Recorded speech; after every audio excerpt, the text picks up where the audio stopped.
कोविड-19 vaccination से पहले और बाद में मत करें ये 6 काम। कोरोना वायरस के खिलाफ लड़ाई के देश में जारी टीकाकरण अभियान में केंद्र सरकार ने कुछ बदलाव किए हैं। इसके साथ ही कोरोना टीकाकरण कराने के इच्छुक लोगों के लिए गाइडलाइंस जारी की हैं, जिनमें खुराक लेने से पहले और बाद में क्या करना है और क्या नहीं, यह जानकारी हो सके। कोविड-19 के खिलाफ देश भर में चल रहे टीकाकरण अभियान में कई नए बदलाव किए गए हैं। केंद्र सरकार ने कोरोना टीकाकरण से पहले और बाद में क्या करना और नहीं करना है, इस संबंध में अब दिशा निर्देश जारी किए हैं, ताकि ऑनलाइन टीके का अपॉइंटमेंट बुक करने वाले लोग किसी गफलत में ना रहे। फिलहाल भारत का टीकाकरण अभियान तीसरे चरण में है, जहां 18 से 44 वर्ष की आयु के लोग भी वैक्सीन हासिल करने के पात्र हैं। हालांकि केंद्र सरकार ने राज्यों से कहा है कि वे 45 वर्ष से अधिक आयु के लोगों के टीकाकरण को प्राथमिकता दें, क्योंकि कोविड-19 की नई लहर में भी वृद्ध लोगों के लिए खतरा अधिक है। नवीनतम दिशा निर्देशों के अनुसार जो लोग अभी कोरोना वायरस के संक्रमण से उबरे हैं, उन्हें अपने टीकाकरण के लिए 3 महीने तक इंतजार करना चाहिए। वैसे पहले 4 सप्ताह का अंतर अनिवार्य था, जिसे अब खत्म कर दिया गया है।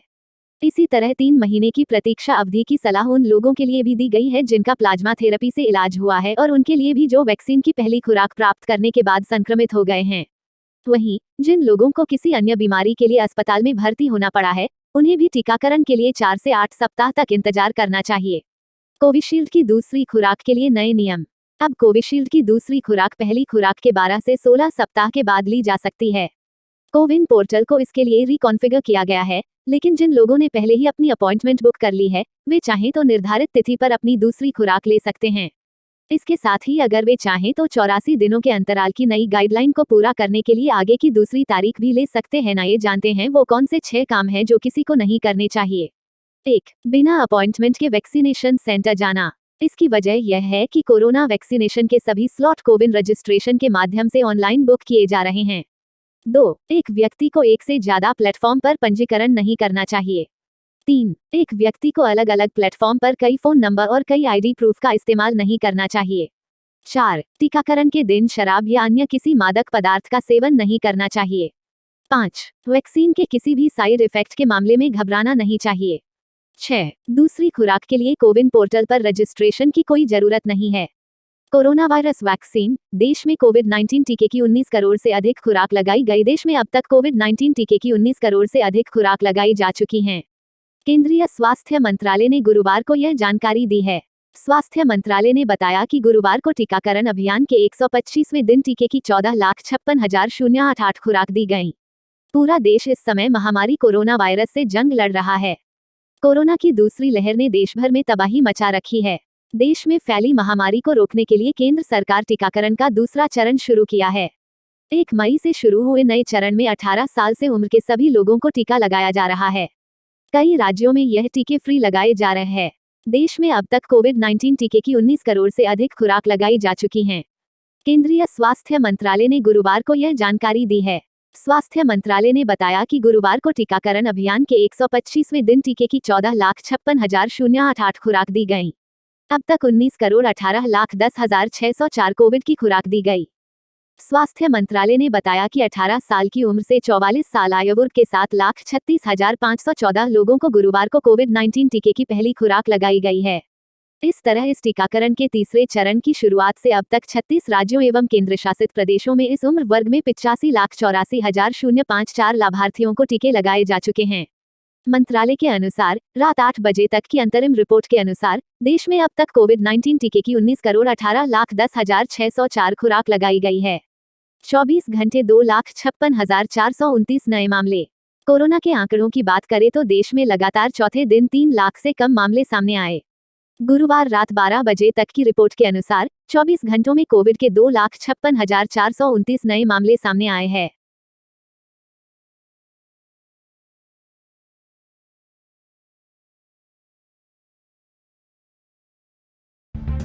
अच्छा दोस्तों, ये बात तो आपको पता चली गई होगी कि चक्रवात तूफान तोकते के बाद अब यास नाम का एक और नया तूफान आ रहा। मैंने भी आपको डीएलएस न्यूज के ऊपर ये अलर्ट बताया था, राइट। लेकिन मौसम विभाग की तरफ से यहाँ पर कुछ नई जानकारी निकल कर आ रही है जो भी आपको जरूर जान लेनी चाहिए। दरअसल दोस्तों, अब जो ये नया तूफान आ रहा ना यास, ये एक तो बंगाल की खाड़ी से उठ रहा है और अगले सप्ताह तक ये हमारे भारत में दस्तक दे सकता है। अब ऐसे में इस यास तूफान के चलते कई राज्यों में अलर्ट जारी किया गया। ये देख सकते हैं कि तोकते की तबाही के बाद चक्रवात यास का अलर्ट है। बंगाल की खाड़ी से ये तूफान टकराएगा। खास करके इसका असर दो राज्यों में सबसे ज्यादा खतरा मंडरा रहा। कौन कौन से राज्य में आपको बताऊंगा। और ये 26 मई तक चक्रवात तूफान जो भारत में आ सकता है। हालांकि इसके बनने की प्रक्रिया जो है ना, वो तो 22, 23, 24 मई से ही शुरू हो जाएगी। लेकिन भारत की सीमाओं से अंदर घुसते हुए ये राज्यों तक कहर जो बर पाएगा ना, वो 26 मई तक कहर बरपा सकता है। अब ऐसे में किन किन राज्यों के लिए इस नए तूफान का अलर्ट है। हालांकि तोकते तूफान तो अब कमजोर हो चुका, काफी ठंडा पड़ चुका। तोकते ने भी दोस्तों बहुत भयंकर तबाही मचाई थी। गुजरात के अंदर लगभग 45-50 लोग तोकते के कारण मारे गए थे। मैंने आपको कल सारे डेटा भी बताए थे,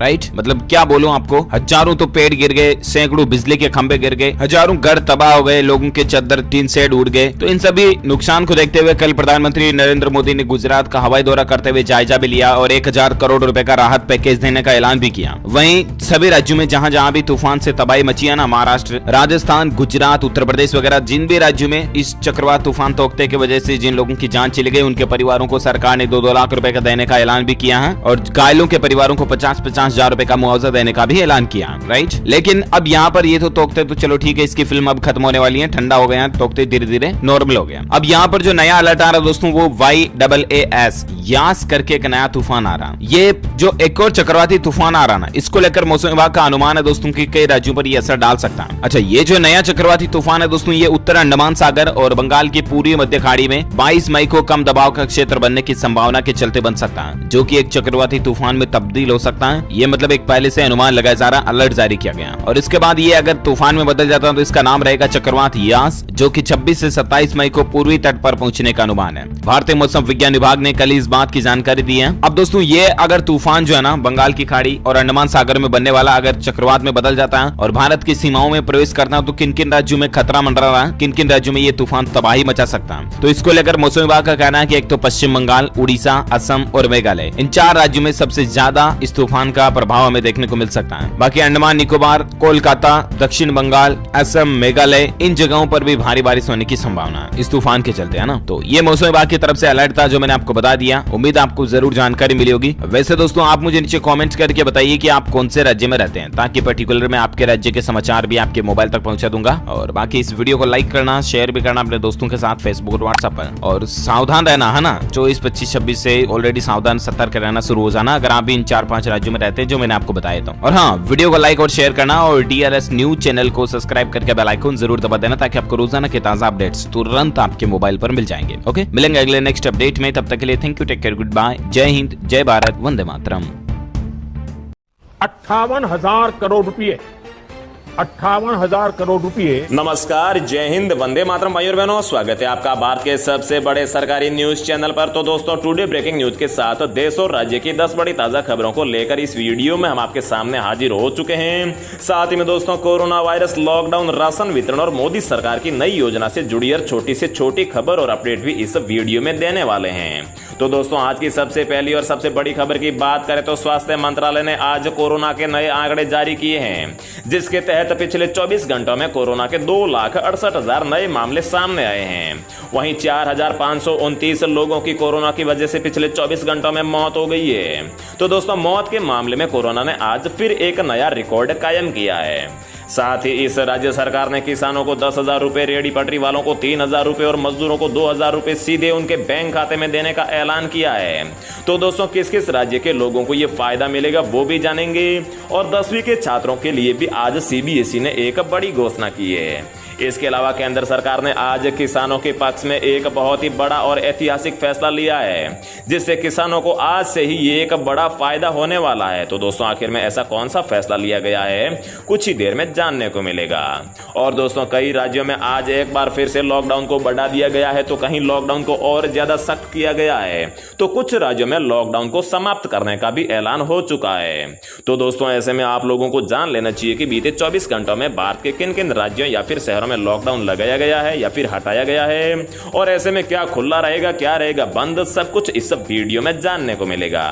और दोस्तों, अगर आप लोगों के घर में माताएं बहनें खाना बनाने के लिए एलपीजी गैस सिलेंडर का इस्तेमाल करती है तो भी इस वीडियो में आप लोगों के लिए एक फायदे की खबर लेकर आए हैं। तो दोस्तों, इन्हीं सभी खबरों को एक एक करके इस वीडियो में हम आपको देने वाले हैं। चलिए खबरों का सिलसिला शुरू करते हैं। लेकिन दोस्तों, आगे बढ़ने से पहले मेरी आपसे एक छोटी सी गुजारिश है कि अगर आप इस चैनल पर पहली बार आए हैं तो चैनल को सब्सक्राइब कर लीजिए और साथ ही में वीडियो को एक लाइक भी जरूर कर दीजिए। तो दोस्तों, आज की सबसे पहली और सबसे बड़ी खबर की बात करें तो किसानों के पक्ष में केंद्र सरकार का ऐतिहासिक फैसला। अब डीएपी फर्टिलाइजर के हर बैग पर मिलेगी 1200 रुपए की सब्सिडी। जी हां दोस्तों, केंद्र सरकार ने किसानों के पक्ष में ऐतिहासिक फैसला लेते हुए तय किया है कि डीएपी फर्टिलाइजर मतलब कि खाद के एक बैग पर अब किसानों को 1200 रुपए की छूट दी जाएगी। प्रधानमंत्री नरेंद्र मोदी की अध्यक्षता में हुई उच्च स्तरीय बैठक में डीएपी फर्टिलाइजर पर दी जाने वाली सब्सिडी में 140% इजाफे का फैसला किया है। इससे किसानों को 2400 रुपए में मिलने वाला डीएपी फर्टिलाइजर का एक बैग अब 1200 रुपए में ही मिल जाएगा। हालांकि इस फैसले के बाद केंद्र सरकार को सब्सिडी के मद में 14,775 करोड़ रुपए का अतिरिक्त खर्च आएगा। बता दें कि अब तक डीएपी फर्टिलाइजर मतलब कि डीएपी खाद के एक बैग पर किसानों को सिर्फ 500 रुपए की ही छूट मिलती थी। तो दोस्तों, आपको केंद्र सरकार का यह फैसला कैसा लगा है, अपनी राय कमेंट बॉक्स में जरूर बताइएगा। नेक्स्ट अपडेट की बात करें तो दोस्तों, पीएम मोदी ने चक्रवात प्रभावित इस राज्य के लिए 1000 करोड़ की तत्काल सहायता की घोषणा की है। जी हां दोस्तों, प्रधानमंत्री नरेंद्र मोदी ने चक्रवात ताउते से प्रभावित गुजरात के लिए 1000 करोड़ रुपए की तत्काल आर्थिक सहायता की घोषणा की है। एक आधिकारिक विज्ञप्ति में यह जानकारी दी गई है। उन्होंने ताउते से प्रभावित सभी राज्यों में चक्रवात संबंधी घटनाओं में मारे गए परिजनों के लिए या फिर मारे गए लोगों के लिए 2-2 लाख रुपए और घायलों के लिए 50,000 रुपए के मुआवजे की भी घोषणा की है। प्रधानमंत्री ने गुजरात के मुख्यमंत्री विजय रूपाणी और शीर्ष अधिकारियों के साथ यहां चक्रवात की वजह से हुए नुकसान के आकलन के लिए समीक्षा बैठक के बाद में यह सहायता पैकेज को मंजूरी दी है। अगली बड़ी खबर की बात करें तो इस राज्य में लॉकडाउन प्रभावित लोगों के लिए 1250 करोड़ रुपए के पैकेज की घोषणा। जी हां दोस्तों, कर्नाटक के मुख्यमंत्री बीएस येदियुरप्पा की सरकार ने आज राज्य में लॉकडाउन से प्रभावित लोगों के लिए 1250 करोड़ रुपए के राहत पैकेज की घोषणा की है। इसके साथ ही मुख्यमंत्री ने कहा है कि अभी तक राज्य में लॉकडाउन को और बढ़ाने के बारे में कोई फैसला नहीं किया गया है। इस बारे में 24 मई से फैसला ले लिया जाएगा। 24 मई को राज्य में लॉकडाउन की मियाद खत्म हो रही है। तो दोस्तों, हम आपको बता दें कि 1250 करोड़ रुपए के पैकेज में किन लोगों को क्या मिलेगा। तो हम आपको बता दें कि ऑटो टैक्सी चालकों को 3000 रुपए की वित्तीय सहायता दी जाएगी। फूलों की खेती करने वाले किसानों को 10,000 रुपए प्रति हेक्टेयर के हिसाब से दिए जाएंगे। फुटपाथ पर फूल सब्जी या फिर अन्य कोई भी जो हॉकर्स है उनको 3000 रुपए दिए जाएंगे। फिल्म लाइन में काम करने वाले लोगों को भी 3000 रुपए की वित्तीय सहायता दी जाएगी। प्रधानमंत्री गरीब कल्याण योजना के तहत सभी लोगों को 5 किलो मुफ्त जो है चावल दिया जाएगा और अनऑर्गेनाइज्ड श्रमिकों को 2000 रुपए सीधे उनके बैंक अकाउंट में भेजे जाएंगे। इस तरह से कोरोना काल में राज्य सरकार लोगों के खाते में टोटल 1250 करोड़ रुपए भेजेगी। तो दोस्तों, आपको इस राज्य सरकार का ये फैसला कैसा लगा है? साथ ही में क्या आपके राज्य में भी ऐसा यहाँ पर नियम या फिर ऐसी योजना लागू होनी चाहिए या फिर नहीं, जरूर बताएं और आपके राज्य का भी नाम कमेंट बॉक्स में बताना बिल्कुल ना भूलिएगा। नेक्स्ट अपडेट की बात करें तो सीएम अशोक गहलोत का बड़ा फैसला, राजस्थान में महामारी घोषित हुआ ब्लैक फंगस। जी हाँ दोस्तों, गहलोत सरकार ने इसका ऐलान करते हुए कहा है कि ब्लैक फंगस अब खतरनाक रूप लेता जा रहा है और कई राज्यों में तेजी से फैल रहा है, इसलिए इस पर अधिक ध्यान देने की आवश्यकता है। बता दें कि म्यूकोरमाइकोसिस या ब्लैक फंगस एक गंभीर और दुर्लभ फंगल इंफेक्शन है जिसकी वजह से संक्रमित मरीजों की आंखें निकालनी पड़ती है और गर्दन की हड्डी को भी निकालना पड़ता है। इससे मरीजों की मौत हो जाती है। केंद्रीय स्वास्थ्य मंत्री डॉक्टर हर्षवर्धन ने ट्वीट करके बताया है कि आंखों में लालपन या फिर दर्द होने पर, बुखार, खांसी, सिर दर्द, सांस में तकलीफ, साफ साफ दिखाई नहीं देना, उल्टी में खून आना या फिर मानसिक स्थिति में बदलाव ब्लैक फंगस के ही लक्षण हो सकते हैं। एम्स दिल्ली के निदेशक रणदीप गुलेरिया ने कहा है कि कोरोना वायरस से पीड़ित मरीजों पर आमतौर पर 5 से 10 दिन तक स्टेरॉइड की जरूरत पड़ती है। इससे ज्यादा दिनों तक मरीजों को यह दवाएं दी जाए तो ब्लैक फंगस की आशंका बढ़ जाती है। मतलब कि ब्लैक फंगस उन्हीं लोगों को हो रहा है जिन लोगों को कोरोना हुआ था और कोरोना के दौरान जिन लोगों को स्टेरॉइड ज्यादा मात्रा में दी जाती है उन्हें ही यहां पर ब्लैक फंगस का खतरा है। अगली खबर की बात करें तो खेत तालाब योजना में किसानों का ऑनलाइन रजिस्ट्रेशन हुआ शुरू, मिलेंगे ये बड़े लाभ। जी हां दोस्तों, उत्तर प्रदेश के कृषि विभाग की ओर से चलाई जा रही खेत तालाब योजना का लाभ लेने के इच्छुक किसानों का 18 मई से रजिस्ट्रेशन शुरू हो चुका है। किसान अपने खेत पर सरकार से कुल लागत का 50% सरकारी अनुदान लेकर तालाब बनवा सकते हैं। सबसे पहले यह योजना बुंदेलखंड में शुरू की गई थी। मतलब कि अगर आप कोई खेत में तालाब बनवाते हैं जो लगभग 7 लाख में बनता है तो उसकी आधी मतलब कि 3.5 लाख रुपए आपको सरकार सब्सिडी दे देगी। लखनऊ मंडल के कृषि उप निवेशक सीपी श्रीवास्तव ने बताया कि खेत में ऐसे बनाए तालाब में बारिश का पानी एकत्रित होता है, साथ ही जमीन के नीचे से प्राकृतिक पानी के स्रोत भी फूटते हैं। ऐसे तालाब में किसान सिंगाड़ा बो सकते हैं, मछली पालन कर सकते हैं, साथ ही अपने खेतों की सिंचाई भी कर सकते हैं, पशुओं के लिए पानी का इंतजाम भी कर सकते हैं। ऐसे तालाब के चारों ओर वृक्षारोपण भी किया जा सकता है। अगली खबर की बात करें तो इस सरकारी योजना से हर महीने बैंक खाते में आएंगे 5,000 रुपए। आज ही करें आवेदन। जी हां दोस्तों, हम सभी अपने परिवार की आजीविका के लिए दिन रात मेहनत करते हैं, लेकिन क्या कभी आपने सोचा है कि जब हम वृद्धावस्था में पहुंच जाएंगे और हमारा शरीर काम करने के काबिल नहीं होगा तब क्या होगा? नौकरी तो होगी नहीं, तब हमें अपने रोजाना के खर्चों के लिए पैसे कहां से मिलेंगे? इसका एक आसान सा रास्ता है सरकार की अटल पेंशन योजना। इस योजना का लाभ भारत का हर वो नागरिक ले सकता है जो इनकम टैक्स नहीं भरता है, मतलब कि जिसकी कमाई इनकम टैक्स स्लैब से बाहर है। इससे पहले असंगठित क्षेत्र को पेंशन से जुड़ी किसी स्कीम का लाभ नहीं मिलता था और अटल पेंशन योजना के तहत निवेश करने पर आपको रिटायर होने के बाद हर महीने पेंशन मिलती है। आप जितनी जल्दी अटल पेंशन योजना से जुड़ेंगे उतना ही अधिक आपको फायदा होगा। अगर कोई व्यक्ति 18 साल की उम्र में अटल पेंशन योजना से जुड़ता है तो उसे हर महीने 210 रुपए का निवेश करना होगा और रिटायर होने के बाद में 60 साल की उम्र से आपको हर महीने 5,000 रुपए मासिक पेंशन मिलेगी। इस योजना के तहत आवेदन करने के लिए आप पोस्ट ऑफिस या फिर बैंक में जाकर खाता खुलवा सकते हैं। अगली खबर की बात करें तो जवान लड़के लड़कियों के लिए या फिर बॉयफ्रेंड गर्लफ्रेंड के लिए आज एक नया नियम आया है। लिव इन रिलेशनशिप नैतिक सामाजिक रूप से अस्वीकार्य, पंजाब हाई कोर्ट ने दिया है आदेश। जी हां दोस्तों, पंजाब और हरियाणा उच्च न्यायालय ने सुरक्षा की मांग करने वाले एक प्रेमी जोड़े द्वारा दायर याचिका को खारिज करते हुए कहा है कि लिव इन रिलेशनशिप नैतिक और सामाजिक रूप से अस्वीकार्य है। याचिकाकर्ता गुलजा कुमारी और साथ ही गुरविंदर सिंह ने याचिका में कहा है कि वे एक साथ रह रहे हैं और जल्दी शादी करना चाहते हैं। उन्होंने कुमारी के माता पिता से अपनी जान को खतरा होने की आशंका जताई थी। न्यायमूर्ति एच.एस. मदान ने अपने 11 मई के आदेश में कहा है कि वास्तव में याचिकाकर्ता याचिका दायर करने के आड़ में अपने लिव इन रिलेशनशिप पर अनुमोदन की मुहर की मांग कर रहे हैं, जो नैतिक और असामाजिक रूप से स्वीकार्य नहीं है। याचिका में कोई सुरक्षा आदेश पारित नहीं किया जा सकता, तदनुसार जो है याचिका उसे खारिज कर दी गई है। कहने का मतलब यह है कि दोस्तों, लिव इन रिलेशनशिप को भारत में यहाँ पर कोई भी स्थान नहीं दिया गया है। इसे यहाँ पर समाज में और साथ ही में कानून में भी अस्वीकार्य कहा गया है। अगली खबर की बात करें तो दोस्तों, खेत तालाब योजना में किसानों का ऑनलाइन रजिस्ट्रेशन हुआ शुरू, मिलेंगे ये बड़े लाभ। जी हां दोस्तों, उत्तर प्रदेश के कृषि विभाग की ओर से चलाई जा रही खेत तालाब योजना का लाभ लेने के इच्छुक किसानों का 18 मई से रजिस्ट्रेशन शुरू हो चुका है। किसान अपने खेत पर सरकार से कुल लागत का 50% सरकारी अनुदान लेकर तालाब बनवा सकते हैं। इससे पहले ये योजना बुंदेलखंड में शुरुआत की गई थी। तो दोस्तों, हम आपको बता दें कि अगर आप अपने खेत में तालाब बनवाना चाहते हैं जिसकी लागत 10 लाख रुपए है तो उसका जो 5 लाख रुपए है, मतलब कि 50% है, वो आपको सरकार देगी।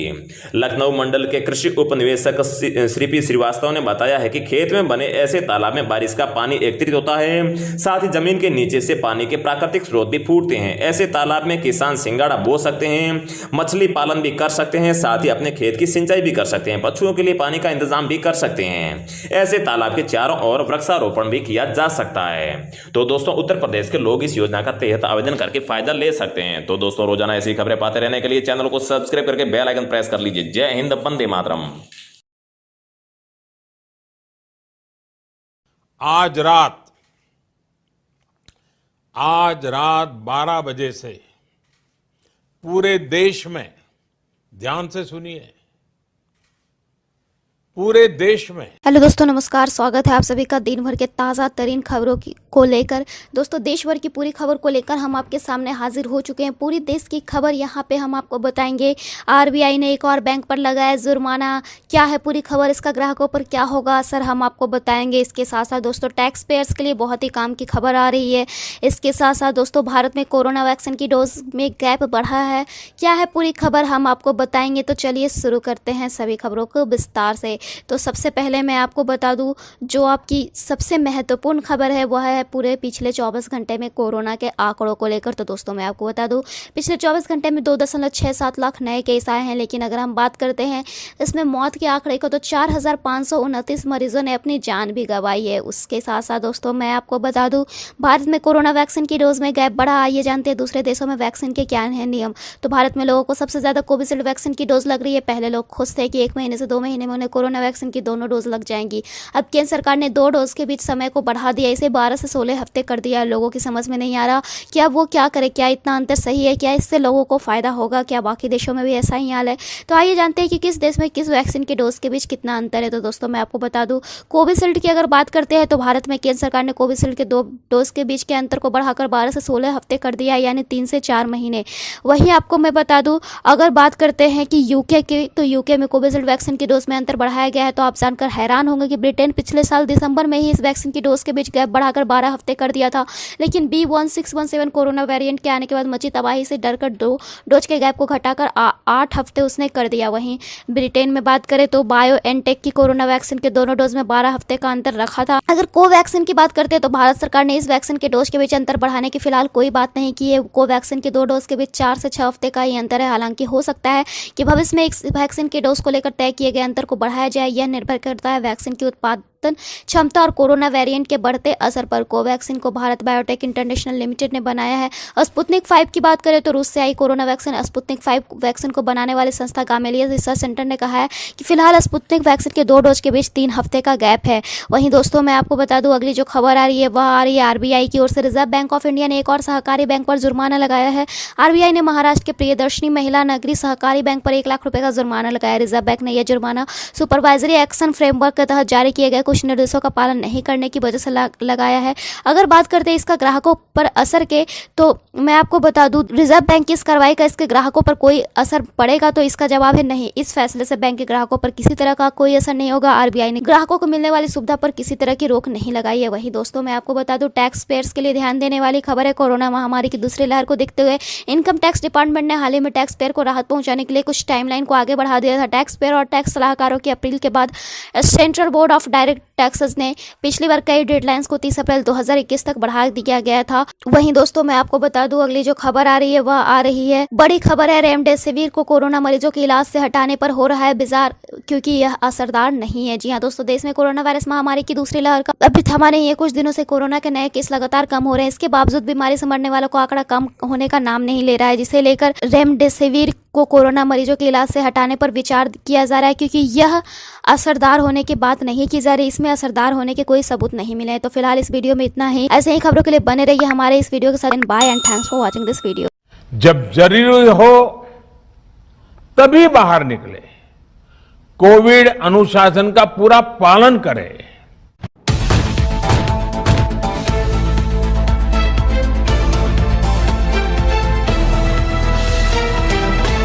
दोस्तों स्वागत करते हैं बिंदास खबरें में, जहां हम आपको बताते हैं देश दुनिया की ताजा बड़ी खबरें। दोस्तों जहां देश में कोरोना की दूसरी लहर ने कहर मचा रखा है, वहीं इसको देखते हुए कुछ राज्यों ने तो लॉकडाउन लगा दिया है और कुछ राज्यों में कर्फ्यू और कहीं पर तो धारा 144 लगा दिया गया है। इसको लेकर कल प्रधानमंत्री नरेंद्र मोदी जी ने भी कुछ बड़े ऐलान और बड़ी घोषणाएं की हैं। इसलिए आप सभी से हाथ जोड़कर निवेदन है कि इस वीडियो को पूरा और अंत तक जरूर देखें। तो आइए आपको बताते हैं देश दुनिया की बड़ी खबरें सिर्फ 10 मिनट में। और इसी के साथ दोस्तों आज की पहली बड़ी खबर की गहलोत सरकार ने 21 जून तक के लिए बढ़ा दी है धारा 144। सार्वजनिक जगहों पर अब लोगों के इकट्ठा होने पर रोक। दोस्तों यहाँ पर आपको बता दें कि कोरोना को देखते हुए राजस्थान में पाबंदियां आगे भी जारी रहेंगी। मुख्यमंत्री अशोक गहलोत ने बुधवार को सभी जिलों में धारा 144 की अवधि अब 21 जून तक के लिए बढ़ाने का फैसला किया है। इसके बाद गृह विभाग ने इसके लिए अधिसूचना भी जारी कर दी है और ये अवधि 21 मई को खत्म हो रही थी। दोस्तों यहाँ पर आपको बता दें कि धारा 144 लागू होने के बाद 5 या इससे ज्यादा लोगों के इकट्ठा होने पर रोक होती है। और इसी के साथ दोस्तों अगली बड़ी खबर की कर्नाटक सरकार ने किया 1250 करोड़ रुपए के राहत पैकेज का ऐलान। दोस्तों यहाँ पर आपको बता दें कि कोविड-19 की दूसरी लहर से जूझ रहे कर्नाटक के लिए राज्य की येदियुरप्पा सरकार ने सहायता पैकेज का ऐलान कर दिया है। येदियुरप्पा सरकार ने कर्नाटक के लिए 1250 करोड़ रुपए के राहत पैकेज की घोषणा कर दी है। मंत्रिमंडल की बैठक के बाद कर्नाटक के सीएम बीएस येदियुरप्पा ने अलग अलग तबके के लिए सहायता पैकेज का ऐलान किया। दोस्तों यहाँ पर आपको बता दें कि ऑटो टैक्सी चालकों को 3000 रूपए की वित्तीय सहायता दी जाएगी, जबकि फूल की खेती करने वालों को भी 10,000 प्रति हेक्टेयर की मदद की जाएगी। वहीं फुटपाथ पर फूल और सब्जी बेचने वाले हॉकर्स को 3000 रूपए की मदद दी जाएगी। फिल्म लाइन वर्कर्स को भी 3000 रूपए की मदद दी जाएगी। प्रधानमंत्री गरीब कल्याण अन्न योजना के तहत सभी को 5 किलो चावल दिया जाएगा। अनऑर्गेनाइज्ड लेबर को भी 2000 रूपए की मदद दी जाएगी और सभी को सीधे बैंक अकाउंट में पैसे भेजे जाएंगे। और इसी के साथ दोस्तों अगली बड़ी खबर की सीबीएसई ने जारी किए निर्देश, 10वीं बोर्ड का रिजल्ट अब जुलाई में होगा घोषित। दोस्तों यहाँ पर आपको बता दें कि कोरोना महामारी के बढ़ते संक्रमण की वजह से central board of secondary education यानी कि सीबीएसई ने 10वीं बोर्ड की परीक्षा को पहले ही रद्द कर दिया है। अब इस बीच 10वीं के रिजल्ट की घोषणा जुलाई में जारी करने के निर्देश दिए गए हैं। और इसी के साथ दोस्तों अगली बड़ी खबर की सीएम शिवराज का ऐलान, 31 मई तक कर्फ्यू का सख्ती से हो पालन, जून में धीरे धीरे अनलॉक होगा एमपी। दोस्तों यहाँ पर आपको बता दें कि कोरोना कर्फ्यू को लेकर सीएम शिवराज सिंह चौहान ने एक बड़ा ऐलान कर दिया है। उन्होंने राज्य भर में कोरोना कर्फ्यू बढ़ाकर 31 मई कर दिया है। आपको बता दें कि सीएम शिवराज सिंह चौहान ने कहा कि प्रदेश भर में 31 मई तक कोरोना कर्फ्यू का कड़ाई से पालन किया जाएगा। अभी कोरोना गया नहीं है, इसे गंभीरता से लेना चाहिए। इसके बाद धीरे धीरे जून में कोरोना कर्फ्यू में छूट दी जाएगी। उन्होंने ये घोषणा उज्जैन संभाग में जिला विकास खंड तथा ग्राम स्तरीय क्राइसिस मैनेजमेंट ग्रुप को संबोधित करते हुए लिया। आपको बता दें कि इस मौके पर उन्होंने सभी अधिकारियों कर्मचारियों के प्रयासों की तारीफ भी की है। कहा है कि प्रशासन बधाई का पात्र है, जिसने दिन रात मेहनत करके कोरोना को हराया है। और इसी के साथ दोस्तों अगली बड़ी खबर की राशन कार्ड के बिना भी फ्री में मिलेगा अनाज, सरकार ने दी लोगों को राहत, जानिए कैसे ले सकते हैं इसका लाभ। दोस्तों यहाँ पर आपको बता दें कि कोरोना काल में गरीबों को खाने पीने की समस्या न हो, इसके लिए केंद्र सरकार ने प्रधानमंत्री गरीब कल्याण अन्न योजना के तहत मई और जून में राशन कार्ड धारकों को मुफ्त में राशन देने का ऐलान किया था। इसी के तर्ज पर अब दिल्ली और यूपी सरकार ने भी एक घोषणा कर दी है, जिसके तहत बिना राशन कार्ड वाले लोग भी अब फ्री में अनाज का लाभ ले सकेंगे। इसके लिए उन्हें अपने नजदीकी राशन केंद्र विक्रेता से संपर्क करना होगा। यहाँ पर दोस्तों आपको बता दें कि मुख्यमंत्री अरविंद केजरीवाल ने मंगलवार को लोगों को राहत देते हुए ऐलान किया कि राजधानी में अब बिना राशन कार्ड वाले लोग भी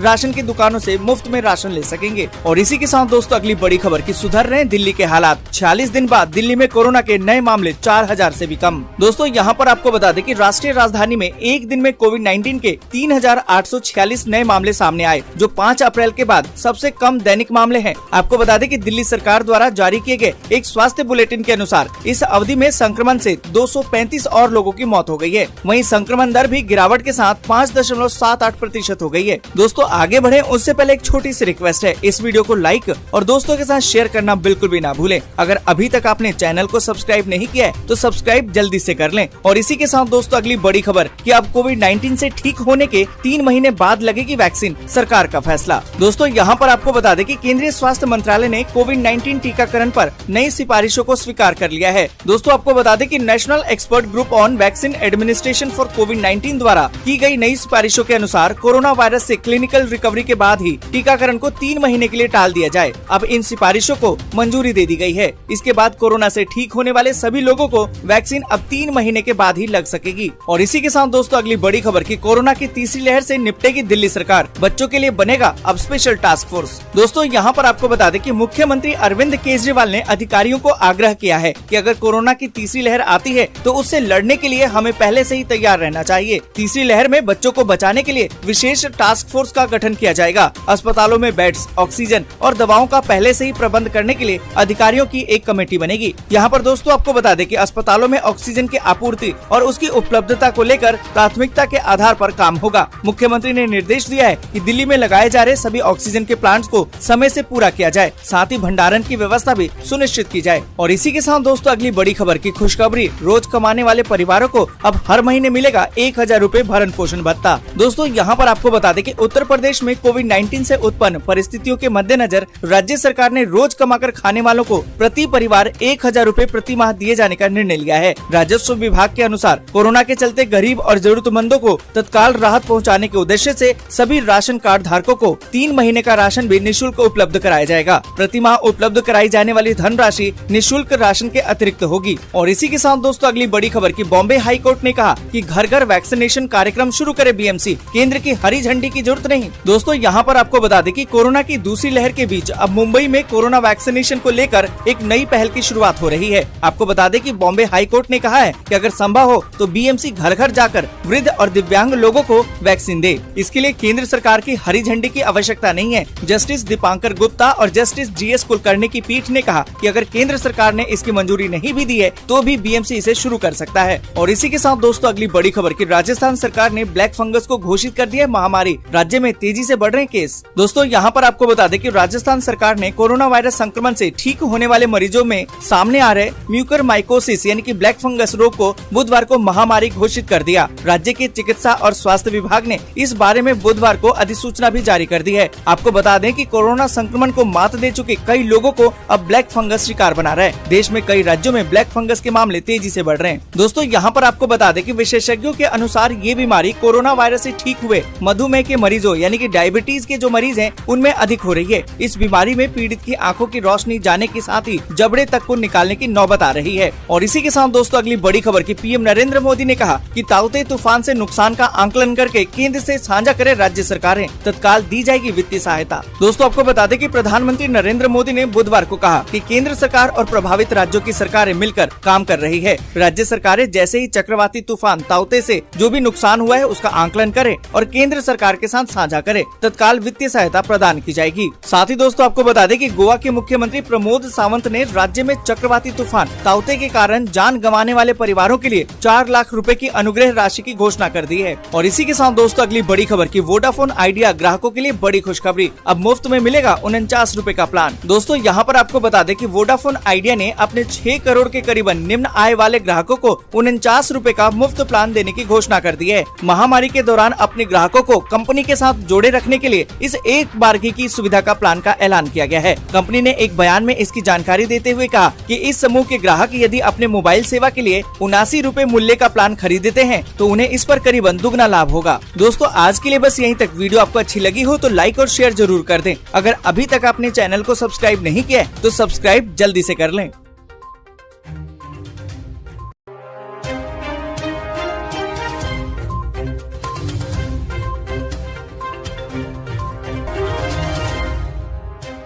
नमस्कार दोस्तों, एक बार फिर आपका स्वागत करते हैं ब्राइट फैक्ट्स में, जहां हम आपके लिए हर दिन लेकर आते हैं देश और दुनिया की 50 सबसे बड़ी खबरें। दोस्तों आज देश से बहुत बड़ी बड़ी खबरें निकल कर आ रही हैं जो आपके लिए जानना बेहद जरूरी है, तो इस वीडियो को शुरू से लेकर आखिर तक जरूर देखिएगा। तो आइए बिना देरी शुरू करते हैं आज की खबरों का सिलसिला और जानते हैं देश की 50 बड़ी खबरें सिर्फ 10 मिनट में।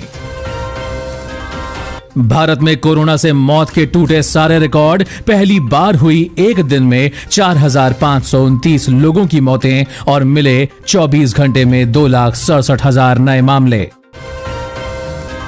गुजरात में कल ताउते तूफान ने मचाई तबाही। 16,000 से ज्यादा घर हुए तबाह। 45 से ज्यादा लोगों की हुई मौत। तूफान पर पीएम नरेंद्र मोदी ने किया 1,000 करोड़ रुपए की मदद का ऐलान। तूफान में मारे गए लोगों के परिवारों को मिलेगा 2-2 लाख का मुआवजा। उज्जैन में 31 मई तक बढ़ गया लॉकडाउन। सीएम की रिव्यू मीटिंग के बाद लिया गया फैसला।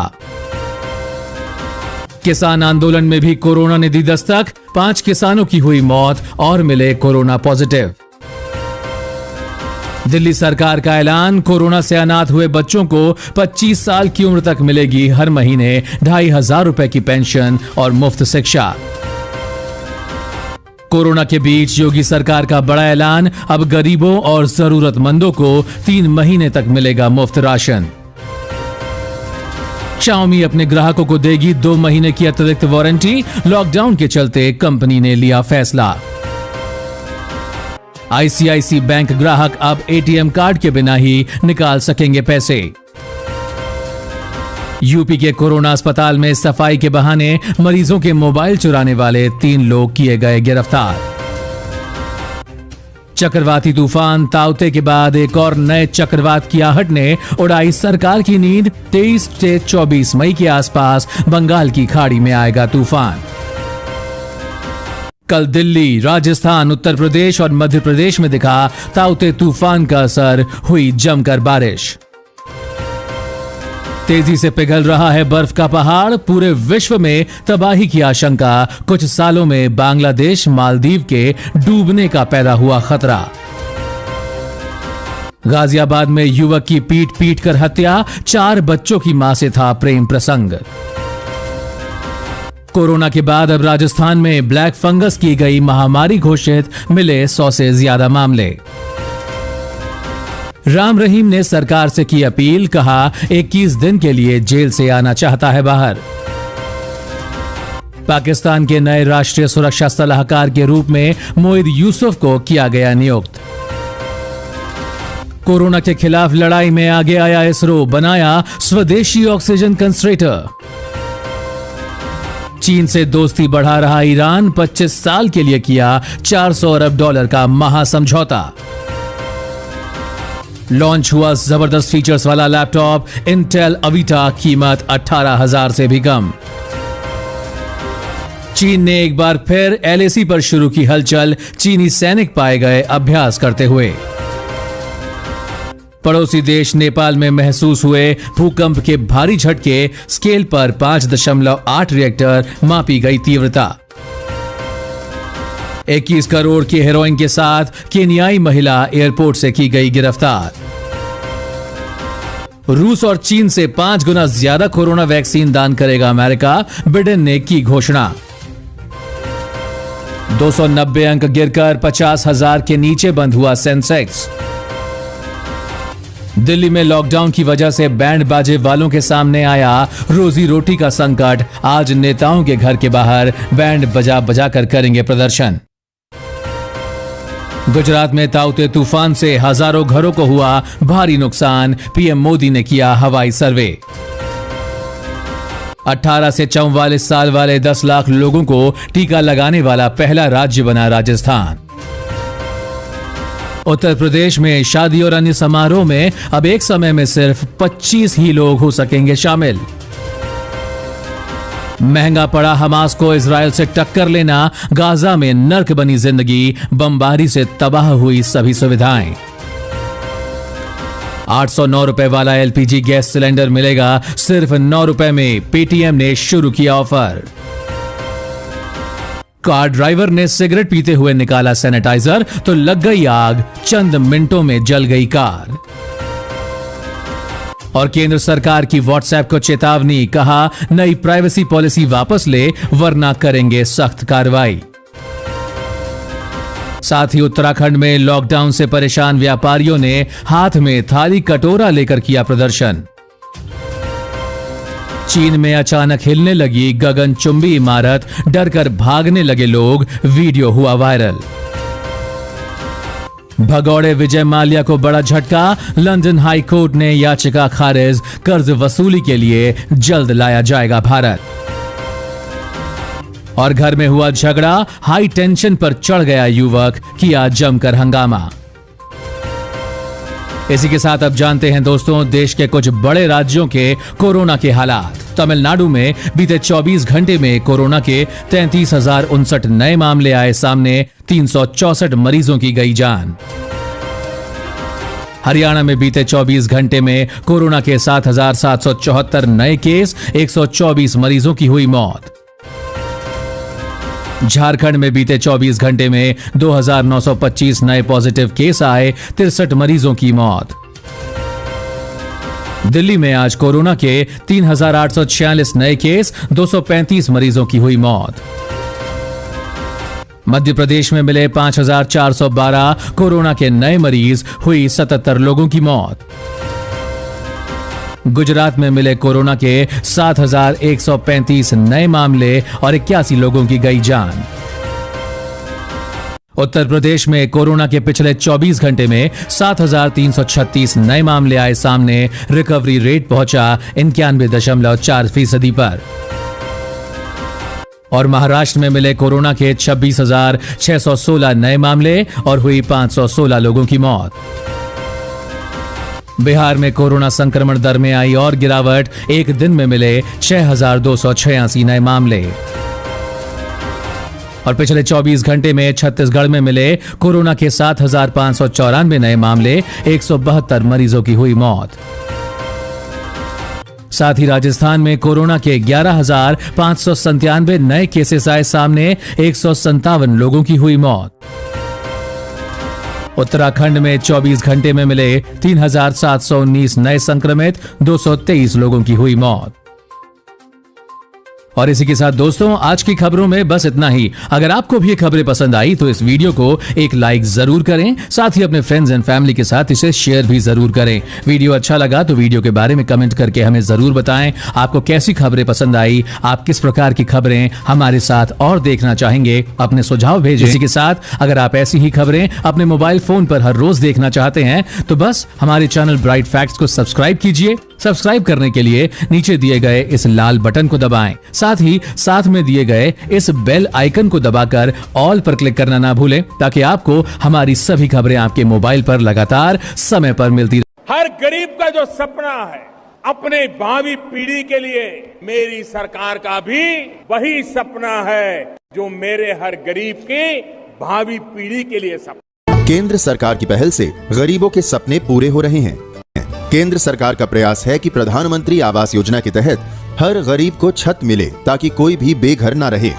नमस्कार, स्वागत है आपका भारत के सबसे बड़े सरकारी न्यूज चैनल पर। दोस्तों टुडे ब्रेकिंग न्यूज के साथ देश एवं राज्यों की 10 बड़ी ताजी और महत्वपूर्ण खबर लेकर आपके पास हाजिर हो चुके हैं। सभी खबरें सिलेक्टेड एवं काम की खबरें हैं, इसीलिए भाइयों और बहनों आपसे हाथ जोड़कर प्रार्थना है वीडियो को शुरू से लेकर लास्ट तक जरूर देखिए। लॉकडाउन को लेकर आ गई सबसे बड़ी खबर, साथ में कोरोना महाबीमारी को लेकर आई 5 बड़ी खुशखबरियां आज की तारीख में। आधार कार्ड है तो 10,000 रुपए खाते में मिलना आज से सरकार ने कर दिया शुरू। जी हां, मोदी सरकार ने आज आकर देश को किया संबोधित। देश में हो गए बड़े बदलाव, संपूर्ण जानकारी सरकार ने इन खाता धारकों को, आधार कार्ड वालों को भेजना शुरू कर दिया। आज से 10-10 हजार रुपए सीधे बैंक खाते में कंप्यूटर के एक क्लिक से सरकार ने कहा सभी के खाते में मिलेंगे अब 10-10 हजार रुपए। इस लॉकडाउन के घड़ी में सरकार ने किया आर्थिक मदद, अब गरीबों को होगी मदद। जी हां, उसी के साथ आधार कार्ड वालों को मिलेगा 10-10 हजार रुपए। कैसे मिलेगा संपूर्ण जानकारी आ चुकी है। तो अगर आपके भी पास आधार कार्ड है खुद का तो आप नीचे कमेंट बॉक्स में जरूर बताएं कि हमारे पास आधार कार्ड है। आपको हम पूरी जानकारी बताते हैं थोड़ी देरों में, ताकि आपके खाते में भी 10,000 रुपए इस लॉकडाउन में सरकार की तरफ से निकलकर आ सके। साथ में बेरोजगार छात्र और गरीबों भाई बहनों के लिए खुशखबरी। अब लॉकडाउन में ऐसा पहली बार हुआ है कि इन 5 विभागों में निकली है बम्पर भर्तियां। जी हां, बता दें बिना परीक्षा बिना इंटरव्यू सीधे मेरिट के आधार पर हो रही है यह सरकारी नौकरी में बहाली। ऐसे करे आवेदन, मिलेगी सरकारी नौकरी। पुलिस विभाग, आंगनबाड़ी कार्यकर्ता, आंगनबाड़ी सहायिका, चपरासी और उसी के साथ डाक विभाग में निकली है इन स्थानों पर बम्पर भर्तियां। ऐसे करें आवेदन। बिजली बिल कनेक्शन धारकों के लिए बड़ी खबर। जी हां, बता दें इस वक्त की अच्छी खबर निकल कर आ रही है, क्योंकि बिजली बिल कनेक्शन धारक अगर आप सभी हैं तो आप लोगों के लिए अच्छी खबर निकल कर आ चुकी है कि इस राज्य की सरकार ने 1 साल की बिजली बिल माफ करने के लिए किया है ऐलान। तो अगर आप सभी इस राज्य के किसी भी नागरिक हैं कोई भी राज्य के, तो आप इस समाचार को जरूर सुने। टोल फ्री नंबर जारी करके राज्यवासियों को मुख्यमंत्री ने किया ऐलान। इस नंबर पर करें मिस कॉल, हो जाएगी बिजली बिल चुटकियों में माफ। जी हां, आपको बताएंगे इसकी भी जानकारी। तो अगर आपके घरों में, जी हां, अगर आपके भी घरों में बिजली बिल कनेक्शन है तो सब कुछ जानेंगे इस समाचार में। वीडियो में लास्ट तक बने रहे, पूरी जानकारी थोड़ी देरों में। साथ में मोदी सरकार की तरफ से बड़ी ऐलान निकलकर आ चुकी है। आज से यह 5 चीजों को कर दिया गया बंद। जी हां, जिसका इस्तेमाल आप कई दिनों से लगातार करते आ रहे थे, लेकिन आज माननीय प्रधानमंत्री ने ऐलान करते हुए, घोषणा करते हुए बड़ी जानकारी दिया है। कहा है कि इन 5 चीजों को किया जा रहा है पूरे भारतवर्ष में बंद। तो अगर आप सभी इन 5 चीजों का इस्तेमाल करते थे तो पूरी जानकारी आ चुकी है कौन कौन सी यह 5 चीजें हैं, जिसका नाम भी बताएंगे और साथ साथ इसके पूरी जानकारी और संपूर्ण तरीके से बताई जाएगी। तो सरकार ने क्या कहा है और कौन कौन सी 5 चीजें जो बंद कर दी गई है, इसकी संपूर्ण जानकारी थोड़ी देरों में वीडियो में लास्ट तक जरूर बने रहें। साथ में अगर आप भी, जी हां, अगर आपके भी पास Aadhaar card, PAN card, ration card, voter ID card और इन तीनों में से कोई एक कार्ड है तो आप लोगों के लिए जरूरी सूचना, सिर्फ 5 दिन बचे हैं इस काम को करने में, वरना सरकार की तरफ से सीधा सीधा Aadhaar card, PAN card, ration card कर दिया जाएगा।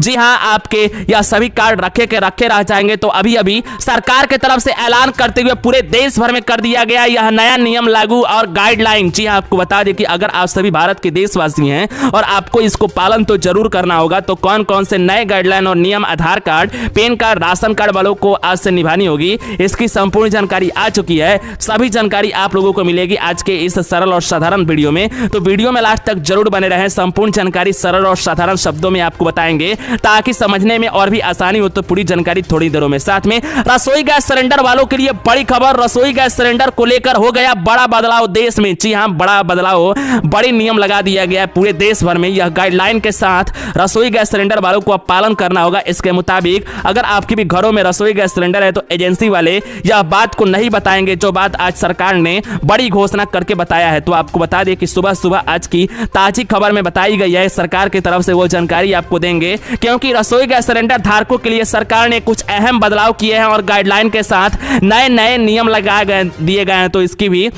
जानकारी आप लोगों को मिलेगी। तो इस समय की बड़ी खबर आ चुकी है रसोई गैस सिलेंडर को लेकर। तो क्या है खबर? अगर आपके भी घरों में है रसोई गैस सिलेंडर तो इस खबर में बने रहें। पूरी जानकारी सरल और साधारण शब्दों में थोड़ी देरों में लास्ट तक जरूर बने रहें। साथ में अगर आपके भी पास राशन कार्ड है तो प्रधानमंत्री ने किया घोषणा, मोदी सरकार ने कर दिया राशन कार्ड पर बड़ा बदलाव। जी हाँ, बता दें कि अगर आपके भी पास राशन कार्ड है, आप राशन लेते हैं, कोई भी एक व्यक्ति पर 5 किलो राशन फ्री में दिया जा रहा है इस वक्त 2 महीने के लिए लॉकडाउन के अंतर्गत। तो अगर आप भी राशन कार्ड रखे हुए हैं तो आप लोगों के लिए बड़ी खबर निकल कर आ चुकी है। नरेंद्र मोदी ने आकर सीधे यहां पर घोषणा किया है, एक ऐसी गाइडलाइन निकाल दिया है जिसमें बड़े बदलाव कर दिए गए हैं। तो आपको बता दें कि पूरी जानकारी इस समाचार के अंतर्गत आपको मिलेगी। ब्रेकिंग न्यूज, ताजी खबर, मुख्य समाचार। प्रधानमंत्री नरेंद्र मोदी ने किया राशन कार्ड के लिए बड़ी घोषणा, नया नियम जारी। पूरी जानकारी, संपूर्ण जानकारी थोड़ी देरों में। वीडियो में अंतिम तक जरूर बने रहें। साथ में अगर आप सभी अनपढ़ हैं, 5वीं पास, 8वीं पास, 10वीं पास, 12वीं पास, ग्रेजुएशन पास छात्र छात्राएं हैं, बेरोजगार हैं,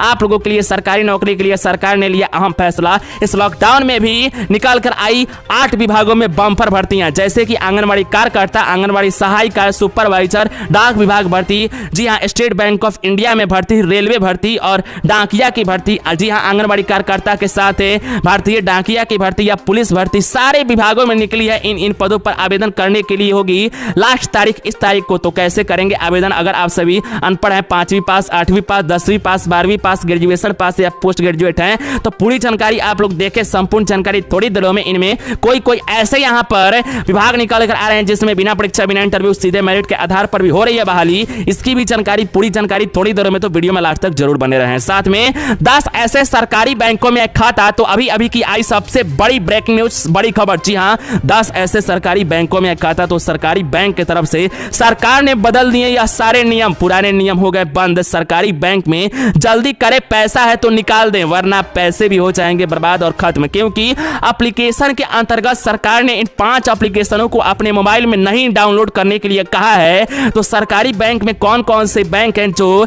यह जानकारी अलर्ट अपने ग्राहकों को दिए हैं, इसकी संपूर्ण जानकारी निकल कर आ चुकी है। तो थोड़ी देरों में आपको इसकी भी जानकारी मिलेगी। तो दोस्तों और भाइयों बहनों, आज के समाचार में हम आपको इन्हीं सभी महत्वपूर्ण खबरों की जानकारी एक एक करके विस्तार में देने वाले हैं। चैनल पे नए आए हैं, चैनल को सब्सक्राइब करें, पास में हुए घंटे के निशान को दबाकर इस वीडियो को लाइक अपने दोस्तों में जरूर शेयर करें। दोस्तों, हमारे चैनल पर गिवअवे यानी कि महाप्रतियोगिता चिकन कंपटीशन चल रही है, जिसके अंतर्गत आप सभी सैमसंग ओप्पो के स्मार्टफोन बिल्कुल फ्री में आप सभी जीतेंगे चैनल की तरफ से। इसके लिए आपको एक सरल सा क्वेश्चन का जवाब देना होता है। दोस्तों, आज का प्रश्न आप सभी जरूर बताएं कि जी आप किस राज्य से इस समाचार, इस वीडियो को, इस मुख्य समाचार को देख रहे हैं। नीचे कमेंट बॉक्स में अपने राज्य का नाम बताएं। आप सभी को जरूर इसमें पार्टिसिपेट होना है और आपको रैंडमली सिलेक्ट करके आपको उपहार दिया जाएगा। तो आप सभी टेंशन ना लें। चलिए बताते हैं आज की मुख्य समाचार पूरी विस्तार में। राशन कार्ड ना होने वाले पात्रों को भी 3 महीने तक फ्री राशन देगी उत्तर प्रदेश सरकार। जी हां, शासनादेश जारी। आपको बता दें कि राज्य सरकार ने कोरोना महामारी के यहां पर परिस्थितियों को देखते हुए गरीबों को और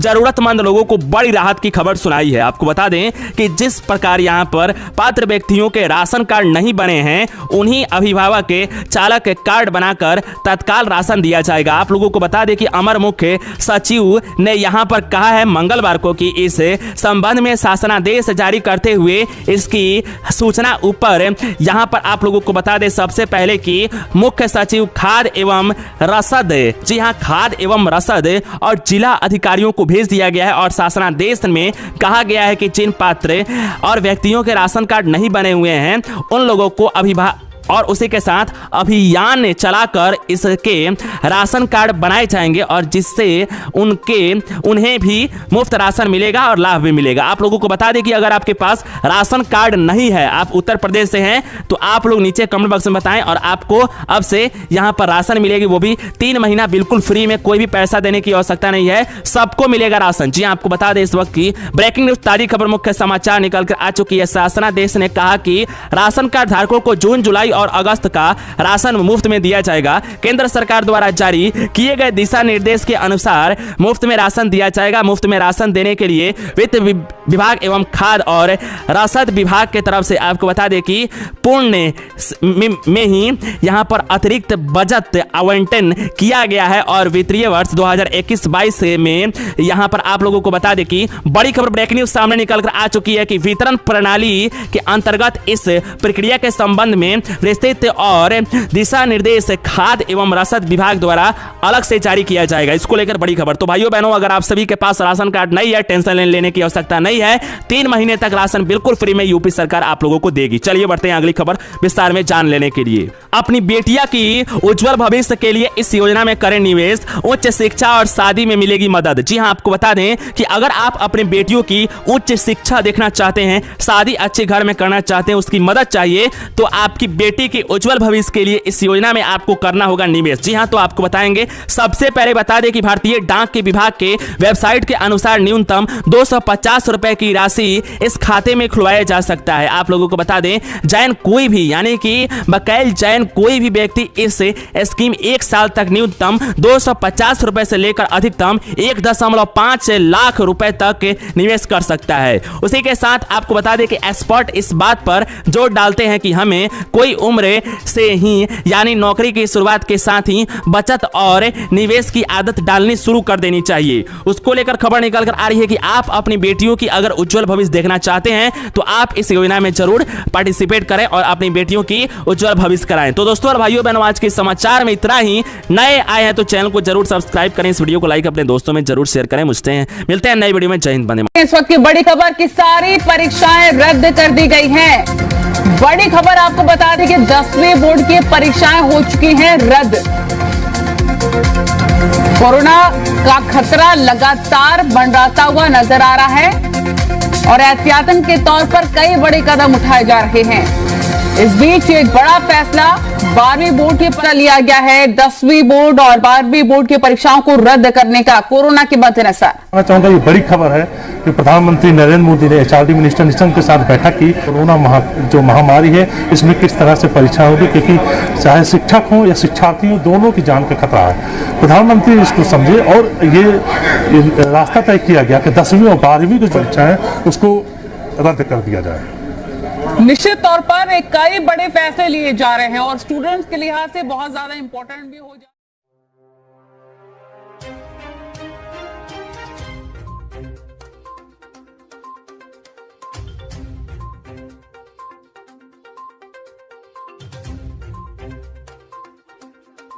भारत का किसान खुल करके खेती करेगा, जहां मन आएगा अपनी उपज बेचेगा, जहां ज्यादा पैसा मिलेगा वहां बेचेगा, किसी बिचौलिए का मोहताज नहीं रहेगा।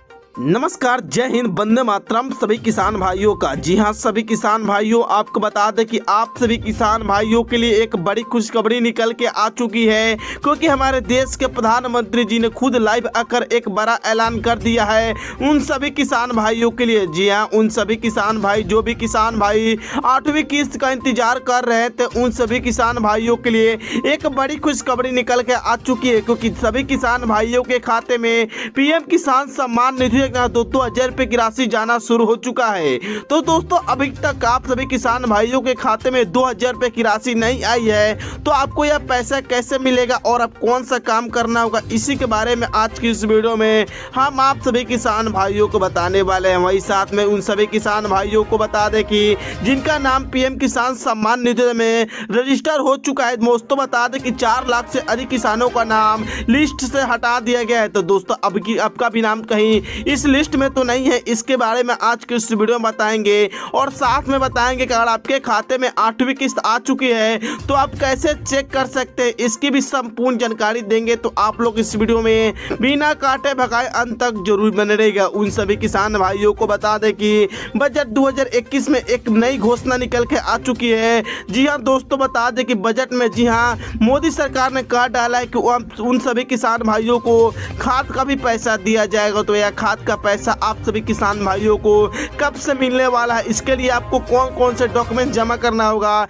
इसकी हम संपूर्ण जानकारी देंगे। तो आप लोग इस वीडियो में बिना काटे भगाए अंत तक जरूर बने रहिएगा। वही साथ में उन सभी किसान भाइयों को बता दें कि 4 लाख से अधिक किसान भाइयों का नाम लिस्ट से हटा दिया गया है।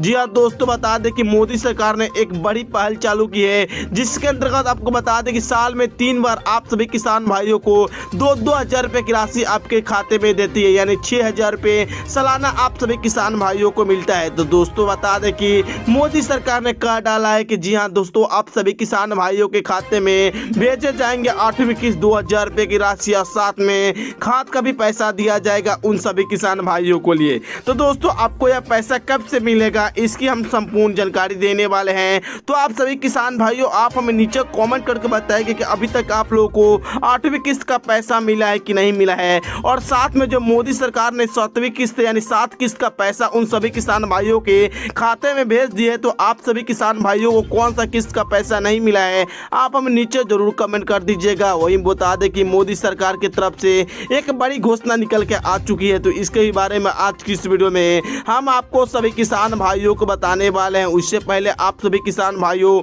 आप हमें नीचे कमेंट करके बताएं कि आप किस गांव या राज्य से इस वीडियो को देख रहे हैं और अभी तक आप सभी को पैसा मिला है कि नहीं, कमेंट जरूर कर दीजिएगा। उससे पहले अभी तक आप सभी किसान भाई इस वीडियो को लाइक नहीं किया है तो वीडियो को जरूर लाइक कर दीजिएगा। चैनल को सब्सक्राइब नहीं किया है तो लाल बटन में चैनल को आप जरूर सब्सक्राइब करके बगल में एक बेल वाला घंटा होगा उसे दबाकर आप लोग ऑन जरूर कर लीजिएगा, ताकि सरकार की तरफ से पीएम किसान सम्मान निधि योजना की तरफ से जो भी खबर जुड़ी निकल कर आती है, सरकारी न्यूज निकल कर आता है, आपको हम संपूर्ण जानकारी देते हैं। वही दोस्तों बता दें कि जी हाँ दोस्तों, बता दें कि 1 अप्रैल से 31 अप्रैल तक मोदी सरकार आप सभी किसान भाइयों को इस साल की पहली किस्त यानी 8वीं किस्त देने वाली है। और साथ में दोस्तों बता दें कि 1 अगस्त से लेकर 30 नवंबर तक मोदी सरकार दूसरी किस्त देती है, और साथ में बता दें कि 1 दिसंबर से लेकर 31 मार्च के बीच यानी तीसरी किस्त आप सभी किसान भाइयों को इस साल की मिलने वाली है। तो दोस्तों अगर आप भी लेना चाहते हैं और अभी तक आप लोगों ने पीएम किसान सम्मान निधि योजना अप्लाई नहीं किया है,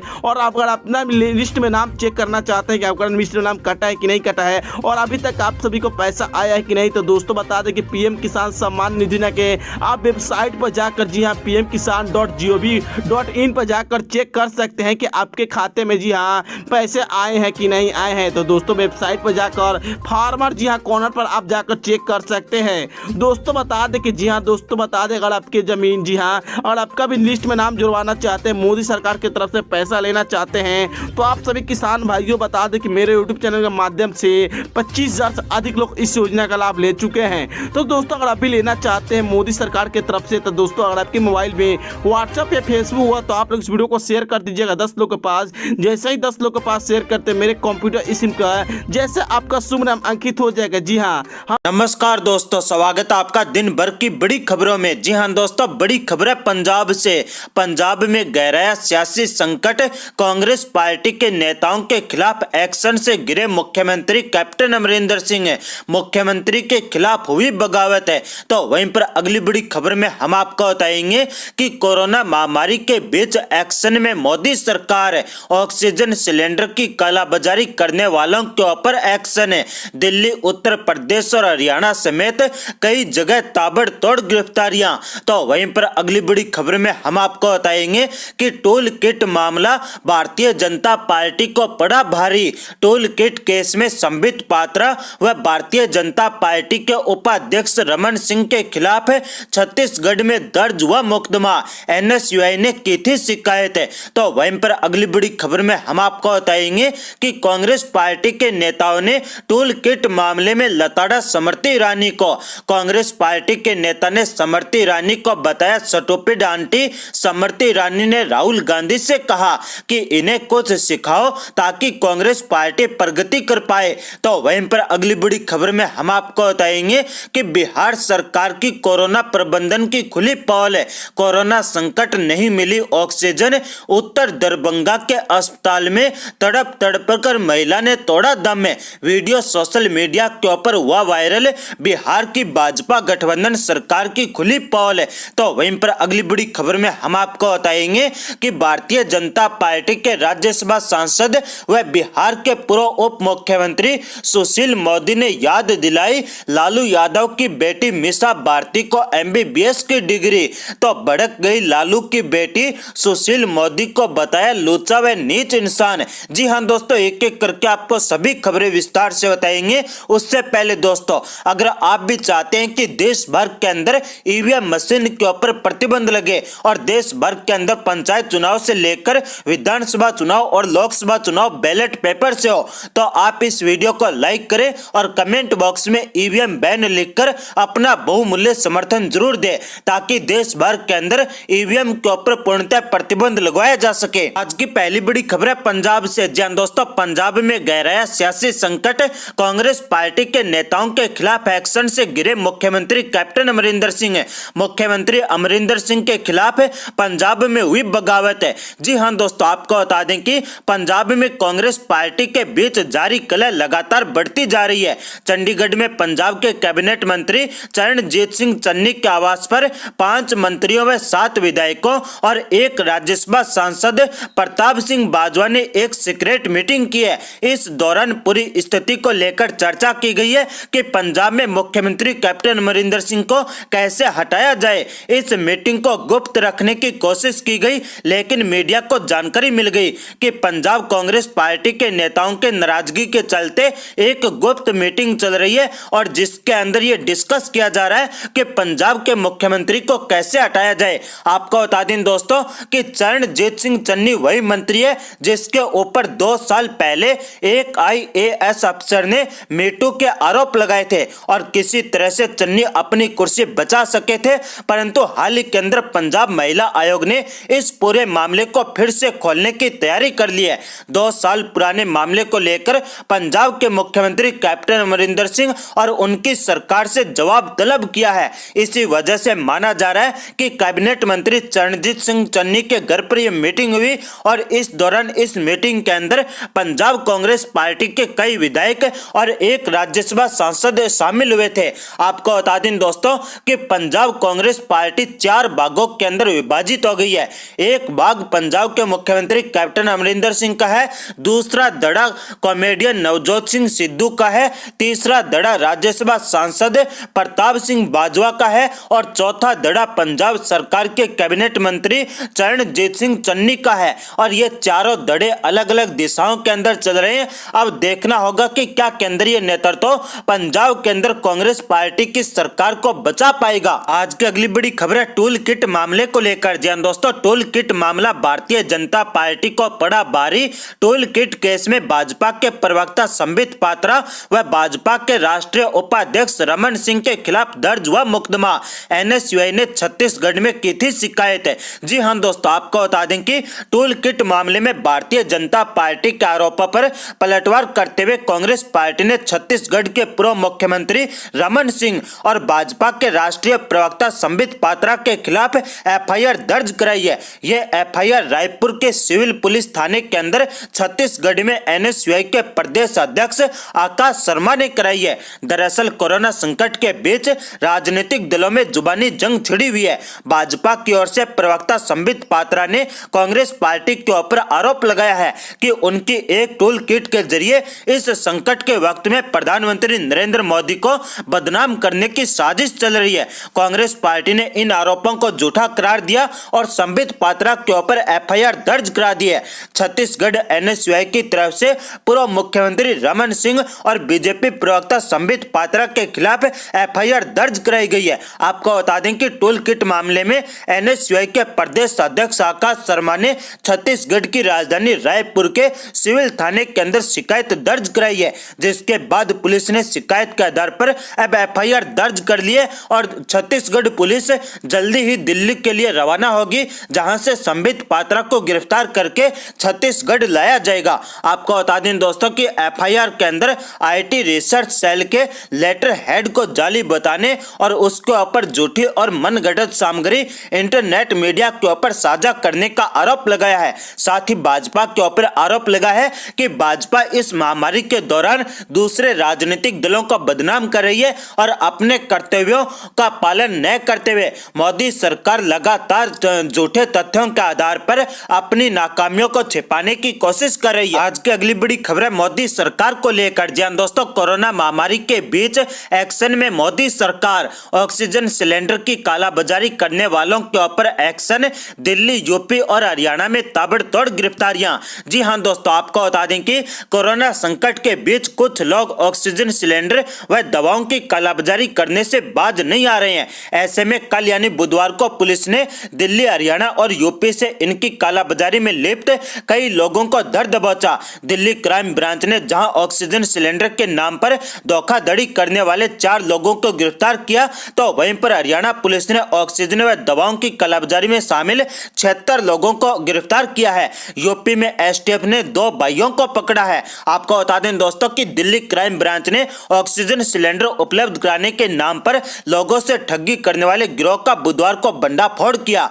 बिहार शरीफ और नालंदा के 4 लोगों को गिरफ्तार किया गया है। कोरोना महामारी के बीच ये लोग ऑक्सीजन सप्लाई देने के नाम पर पैसे इकट्ठा करके धोखाधड़ी करते थे।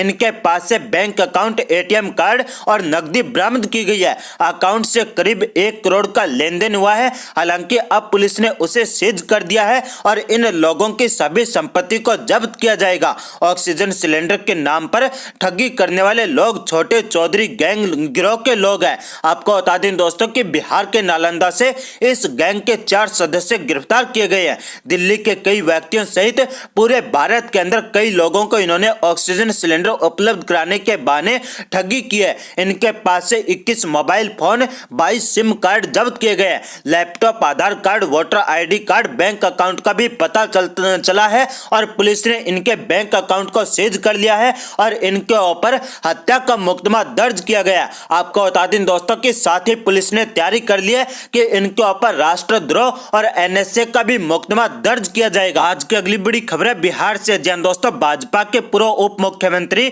व राज्यसभा सांसद सुशील मोदी ने याद दिलाई लालू यादव की बेटी मीसा भारती को एमबीबीएस की डिग्री, तो भड़क गई लालू यादव की बेटी। सुशील मोदी को बताया लुच्चा व नीच इंसान। जी हां दोस्तों, आपको बता दें कि बिहार में आरजेडी नेता तेजस्वी यादव के अपने सरकारी आवास में कोरोना केयर सेंटर खोले जाने के मामले ने तूल पकड़ लिया है। विरोधी इसे तेजस्वी की राजनीतिक नौटंकी बता रहे हैं, तो आरजेडी इसके जरिए सरकारी व्यवस्था के ऊपर निशाना साध रही है। इन सबके बीच लगातार लालू परिवार के ऊपर हमलावर रहने वाले बिहार के पूर्व उप मुख्यमंत्री सुशील मोदी और लालू यादव की बेटी रोहिणी आचार्य आमने सामने आ गए हैं। दरअसल सुशील मोदी ने तेजस्वी यादव की बहनों के ऊपर तंज कसा और पूछा कि उनकी 2 बहनें एमबीबीएस है, फिर कोरोना संक्रमण के दौरान उनकी सेवाएं क्यों नहीं ली गई। सुशील मोदी ने ट्वीट करते हुए लिखा कि तेजस्वी प्रसाद यादव को सरकारी आवास के बजाय अवैध तरीके से पटना में अर्जित दर्जनों मकानों में से किसी को कोरोना अस्पताल बनाना चाहिए था, जहां गरीबों का मुफ्त में इलाज होता। कांति देवी ने मंत्री बनने के बदले जो 2 मंजिला भवन तेजस्वी यादव को गिफ्ट किया था, उसमें या राबड़ी देवी के पास जो 10 फ्लैट बचे हैं उनके अंदर अस्पताल क्यों नहीं बनाया गया। आपको बता दें दोस्तों कि इतने नहीं, सुशील मोदी ने तेजस्वी यादव की बहनों के ऊपर भी तंज कसा और मोदी ने लिखा कि तेजस्वी यादव के परिवार में 2 बहनें एमबीबीएस डॉक्टर है और कोरोना संक्रमण के दौर में वे सेवाएं क्यों नहीं ली गई। यदि राजद नेतृत्व में गरीबों की सेवा करने के लिए तत्परता और गंभीरता होती तो अस्पताल शुरू करने से पहले सरकार से अनुमति ली जाती और उसके मानकों का पालन किया जाता। आपको बता दें दोस्तों कि इसके जवाब में सुशील मोदी के ट्वीट में आग बबूला हुई तेजस्वी यादव की बहन रोहिणी आचार्य ने सुशील मोदी को लुच्चा बताते हुए उनकी बहनों के ऊपर कटाक्ष किया। रोहिणी आचार्य ने सुशील मोदी को मुंह तोड़ने की धमकी देते हुए लिखा कि ई हाफ पैंट मोदी अपनी सर्जन चोरनी या कान कटनी, चावल लूटनी बहन के जैसा समझा है तेजस्वी की बहनों को। लुच्चा कहीं का अब हमारे नाम पे राजनीति चमकाना अपना मुंह तुड़वाएगा। जय हिंद दोस्तों, आप देख रहे हैं ताजा न्यूज। बात करते हैं अब तक की बड़ी खबरों की। 57 इस्लामिक देशों वाले ओआईसी की आपात बैठक, ईरान के कहने पर एकजुट हुए मुस्लिम देश, इजरायल को दी गई चेतावनी। जी हां, फिलिस्तीन के खिलाफ इजरायल के आक्रामक तेवर के बाद मुस्लिम देशों के संगठन ने इमरजेंसी बैठक बुलाई। 57 मुस्लिम देशों के विदेश मंत्री इस बैठक में शामिल हुए। बैठक में यरूशलेम में अल अक्सा मस्जिद में हुई हिंसा और फिलिस्तीन में इजरायली आक्रामकता को लेकर चर्चा हुई। इजरायल की घेराबंदी का प्लान। सऊदी अरब और तुर्की जैसे देशों के बयान बेहद तलख रहे हैं। सऊदी अरब ने दुनिया के देशों से अपील की है कि वो जल्द इजरायल की कार्रवाई पर रोक लगाएं। वहीं तुर्की ने बैठक में इजरायल का समर्थन करने वालों पर जमकर निशाना साधा। तुर्की के राष्ट्रपति ने पहले भी रूस के राष्ट्रपति पुतिन से इजरायल के खिलाफ कार्रवाई की मांग की थी। साफ तौर पर इस बैठक में इजरायल को घेरने का प्लान बनाया गया। इजरायल पर दबाव डालने की कोशिश हुई। दरअसल 57 मुस्लिम देशों के संगठन ऑर्गेनाइजेशन ऑफ इस्लामिक कॉर्पोरेशन यानी OIC इजरायल को घेरने के लिए उतावला हो रहा है। इजरायल के खिलाफ मुस्लिम देशों ने अंतर्राष्ट्रीय समर्थन जुटाने की कोशिश भी तेज कर दी है। इसके लिए तुर्की और सऊदी अरब जैसे मुल्कों ने तमाम मुस्लिम देशों से एकजुटता की अपील भी की। इस बैठक में पाकिस्तान, अफगानिस्तान, बांग्लादेश, सऊदी अरब, मिस्र, इंडोनेशिया, ईरान, इराक, तुर्की, मलेशिया और UAE जैसे देश शामिल रहे। लेकिन बड़ा सवाल यह है कि इन बैठकों से इजरायल हमास में जारी जंग पर कोई असर पड़ेगा। इजरायल के इतिहास को देखते हुए ये साफ समझा जा सकता है कि जो देश अकेले दम पर पूरे अरब देशों से लड़ने का मादा रखता हो, उन्हें हराने की ताकत रखता हो, उसके सामने हमास जैसे आतंकी संगठन कितनी देर टिक सकते हैं। इजरायल की मुश्किल यह है कि हमास रिहायशी इलाकों में ऑपरेट करता है और वो आम लोगों की आड़ में छुपकर हमले करता है। आमने सामने की लड़ाई की हिम्मत नहीं है, इसीलिए वो गुरिल्ला वॉरफेयर के जरिए इजरायल को परेशान कर रहा है। इजरायल नहीं चाहता कि इस युद्ध में फिलिस्तीन के आम नागरिकों को ज्यादा नुकसान पहुंचे, इसीलिए रिहायशी इलाकों के बीच भी वो टारगेटेड अटैक कर रहा है। सिर्फ उन ठिकानों को बर्बाद कर रहा है जिसके बारे में उसे पुख्ता जानकारी है कि उसमें हमास का ठिकाना है। आपको बता दें कि इस समय दुनिया दो हिस्सों में बढ़ती हुई दिखाई दे रही है। एक तरफ वो मुल्क हैं जो इजरायल के साथ खड़े हैं, तो दूसरी तरफ वो देश हैं जो कहने को तो इजरायल के खिलाफ हैं और फिलिस्तीन का समर्थन कर रहे हैं, लेकिन उनका मकसद कुछ और है। ऐसे ही दो मुल्क हैं चीन और अमेरिका, जो दरअसल इजरायल के बहाने एक दूसरे के खिलाफ घेराबंदी का प्लान तैयार कर रहे हैं। इजरायल और फिलिस्तीनियों के टकराव पर चीन और अमेरिका में लड़ाई शुरू हो गई है। ताजा रिपोर्ट की माने तो चीन ने अमेरिका पर मुसलमानों की पीड़ा को नजरअंदाज करने का आरोप लगाया है। चीन के विदेश मंत्रालय की प्रवक्ता ने बोला है कि अमेरिका ने संयुक्त राष्ट्र सुरक्षा परिषद में इजरायल और फिलिस्तीन के युद्ध पर होने वाली चर्चा में अड़चन पैदा की, जबकि वो खुद को मुस्लिमों का शुभ चिंतक होने का दावा करता रहता है। अमेरिका संयुक्त राष्ट्र में इजरायल के लिए कूटनीतिक ढाल बनकर सामने आ गया है और अमेरिका ने इजरायल द्वारा फिलिस्तीन पर हवाई हमलों को सही बताया है और जो बैठक 14 मई शुक्रवार को होनी थी उसे अमेरिका ने जानबूझकर टाल दिया है। जाहिर है कि जंग भले ही इजरायल और फिलिस्तीन के बीच छिड़ी हो, लेकिन इस जंग के बहाने एक बार फिर शीत युद्ध चीन और अमेरिका के बीच छिड़ चुका है। जैसे कि इजरायल और हमास की लड़ाई में पूरी दुनिया दो हिस्सों में बंट गई है, इससे तीसरे विश्व युद्ध जैसे हालात बनते नजर आ रहे हैं। इजरायल ने साफ कर दिया है कि वो इस लड़ाई को अंजाम तक पहुंचाकर ही दम लेगा और फिलिस्तीन हमास को इस दुनिया से ही मिटा देगा, जिन्होंने इजरायल पर 3000 से भी ज्यादा रॉकेट मारे हैं। जिहादी आतंकी संगठन से किसी समझौते की गुंजाइश नहीं है। बीते करीब हफ्ते भर से इजरायल और हमास के बीच जंग चल रही है। हमास की इतनी ताकत नहीं है कि वो इस जंग को लंबे समय तक खींच सके। इजरायल की ताकत के आगे हमास अपने बूते तो नहीं टिक सकता, इसीलिए फिलिस्तीन और आतंकी हमास को हमारे पड़ोसी मुस्लिम देश हथियार और रॉकेट दे रहे हैं। इसीलिए फिलिस्तीन इजरायल पर लगातार रॉकेट से हमले करने में लगा हुआ है। अगर आपको भी लगता है कि इजरायल सही कर रहा है और आप भी इजरायल का समर्थन करते हैं तो इस वीडियो को लाइक और शेयर जरूर करें, साथ ही कमेंट करके हमें अपनी राय जरूर दें। बात करते हैं अगली बड़ी खबर की। उत्तर प्रदेश में गंगा नदी में लगातार मिल रहे शवों ने यूपी सरकार को सवालों के घेरे में लाकर खड़ा कर दिया है। ऐसे में सरकार ने एक बड़ा फैसला लिया है। यूपी सरकार अब देश के निराश्रित और अति निर्धनों को शव की अंत्येष्टि के लिए 5000 रुपए की आर्थिक मदद देगी। सरकार ने यह फैसला नदियों में मिल रहे शवों के बाद लिया है। अगर कोई व्यक्ति अंतिम संस्कार करने में सक्षम नहीं है तो ग्राम प्रधान फौरन 5000 रुपए की पीड़ित परिवार को मदद करेगा। अगर किसी का शव नदियों में प्रवाहित किया गया तो उसकी जिम्मेदारी ग्राम प्रधान की होगी। प्रदेश में कोरोना के केसों में कमी आने लगी है। पूरे राज्य में लॉकडाउन लगने के बाद से ही ऐसा देखने को मिला है। रविवार को जारी स्वास्थ्य विभाग के आंकड़ों के मुताबिक 24 घंटे में कोरोना के पूरे राज्य में 10,682 नए केस मिले हैं। वहीं 311 संक्रमितों की मौत हो गई है। इसी के साथ ही राज्य में कोरोना से ठीक होने वालों के केसों की संख्या में भी बढ़ोतरी देखी जा रही है। एक दिन में 24,837 मरीज ठीक होकर घर लौट गए हैं। प्रदेश में अब 1,63,000 एक्टिव केस हैं। बात करते हैं अगली बड़ी खबर की। बॉलीवुड एक्टर शत्रुघ्न सिन्हा ने दिल्ली के मुख्यमंत्री अरविंद केजरीवाल को लेकर एक ट्वीट किया है। इस ट्वीट में उन्होंने अरविंद केजरीवाल पर तंज कसा है। उन्होंने लोगों से गुजारिश की है कि वो इसे सिर्फ मजाक के तौर पर लें। इसके बावजूद शत्रुघ्न सिन्हा का ट्वीट सोशल मीडिया पर वायरल हो गया है। उन्होंने अपने ट्वीट में लिखा है कि पूरे सम्मान के साथ हमारे मित्र जन नेता यानी कि दिल्ली के मुख्यमंत्री अरविंद केजरीवाल इसे मजाक के तौर पर ही लें। एक चीज नोटिस किया है क्या, जब से कोरोना आया है केजरीवाल झूठ मूठ का भी नहीं खांस रहा है। सोशल मीडिया पर शत्रुघ्न सिन्हा के इस ट्वीट पर मिली जुली प्रतिक्रियाएं मिल रही हैं। कुछ लोग इस ट्वीट पर मजाक कर रहे हैं तो कुछ शत्रुघ्न सिन्हा को जमकर खरी खोटी सुना रहे हैं। बात करते हैं अगली बड़ी खबर की। दासना देवी मंदिर के महंत यति नरसिंहानंद सरस्वती को लेकर एक बड़ा खुलासा हुआ है। बताया जा रहा है कि जैश ए मोहम्मद का आतंकी उनकी हत्या की साजिश रच रहा था। जानकारी के मुताबिक लखनऊ के कमलेश तिवारी हत्याकांड स्टाइल में कश्मीर के रहने वाले एक मुसलमान शख्स को भगवा चोला पहनाकर गाजियाबाद में हिंदुओं की आखिरी उम्मीद महंत यति नरसिंहानंद सरस्वती को मारकर इस हत्याकांड को अंजाम देना था। दिल्ली पुलिस की स्पेशल सेल ने खुफिया एजेंसियों के साथ मिलकर ऑपरेशन के दौरान जम्मू कश्मीर के पुलवामा के रहने वाले एक शख्स को दिल्ली से गिरफ्तार किया है। खुफिया एजेंसी के मुताबिक कश्मीर का रहने वाला मुसलमान आरोपी जॉन मोहम्मद डार उर्फ जहांगीर धोखा देकर एक साधु की वेशभूषा में स्वामी यति नरसिंहानंद सरस्वती को मारने वाला था। गिरफ्तार आरोपी को पाकिस्तान आधारित जैश ए मोहम्मद के आतंकी ने टारगेट किलिंग का आदेश दिया था। गिरफ्तार आरोपी और कश्मीर के रहने वाले मुसलमान आरोपी मुसलमान जॉन मोहम्मद डार उर्फ जहांगीर के पास से पिस्टल, 2 मैगजीन, 15 कारतूस, हिंदुओं का भगवा रंग का कुर्ता, कलावा, पूजा में इस्तेमाल होने वाला टीका और साधुओं के पहनने वाले कपड़े और सामान बरामद किए गए हैं। ठीक ऐसे ही ये लोग झूठे हिंदू बनकर कलावा पहनकर टीका लगाकर हिंदू लड़कियों को जाल में फंसाकर लव जिहाद भी करते हैं। यति नरसिंहानंद की हत्या के लिए जम्मू कश्मीर से दिल्ली आया शख्स 2016 में स्टोन पेल्टिंग के आरोप में अनंतनाग में गिरफ्तार भी हो चुका है। आतंकी बुरहान वानी के एनकाउंटर के बाद सेना के जवानों पर स्टोन पेल्टिंग के आरोप में भी यह पकड़ा गया था। आरोपी ने पूछताछ में खुलासा किया है कि जम्मू कश्मीर में पाकिस्तान बेस्ड जैश ए मोहम्मद के आतंकी आबिद से उसकी मुलाकात हुई थी। जैश के आतंकी आबिद ने ही स्वामी यति नरसिंहानंद को साधु की वेशभूषा में हत्याकांड को अंजाम देने का टास्क दिया था। पाकिस्तान बेस्ड जैश ए आतंकी ने जॉन मोहम्मद डार को कश्मीर में पिस्टल चलाने की ट्रेनिंग दी थी।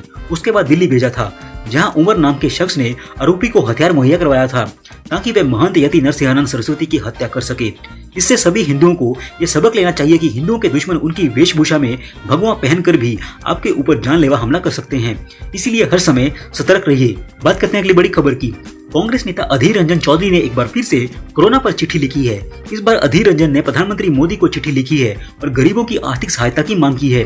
कांग्रेस पार्टी के नेता अधीर रंजन चौधरी ने पीएम मोदी को चिट्ठी लिखकर मांग की है कि लॉकडाउन वाले राज्यों में गरीबों और बेरोजगारों को 6,000 रुपए प्रति माह दिए जाएं।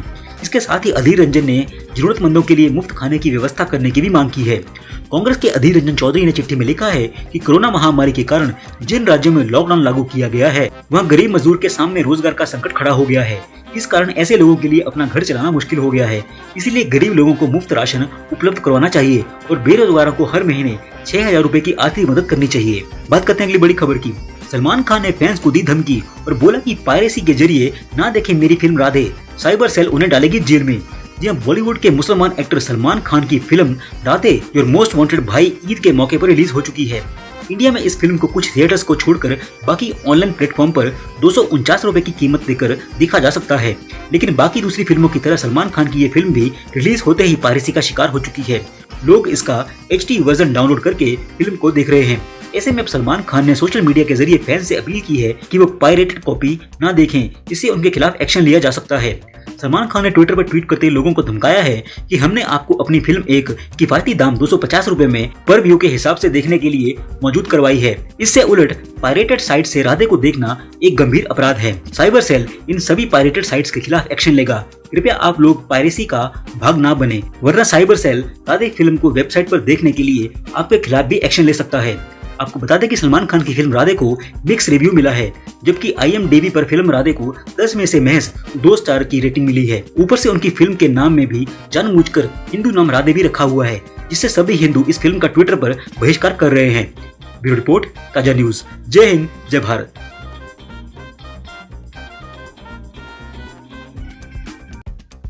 जय हिंद दोस्तों, आप देख रहे हैं ताजा न्यूज। बात करेंगे इस वक्त की बड़ी खबर की। केजरीवाल के बयान से भारत को ऑक्सीजन की भारी मात्रा में मदद करने वाला सिंगापुर भारत से हुआ नाराज।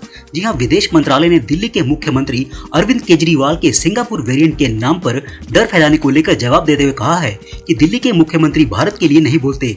मंगलवार 18 मई 2021 को केजरीवाल ने दावा किया था कि सिंगापुर में पाया जाने वाला कोरोना का नया वेरिएंट खतरनाक है, इसीलिए भारत सरकार को इसे भारत आने से रोकने के लिए सिंगापुर की सारी फ्लाइट बंद कर देनी चाहिए।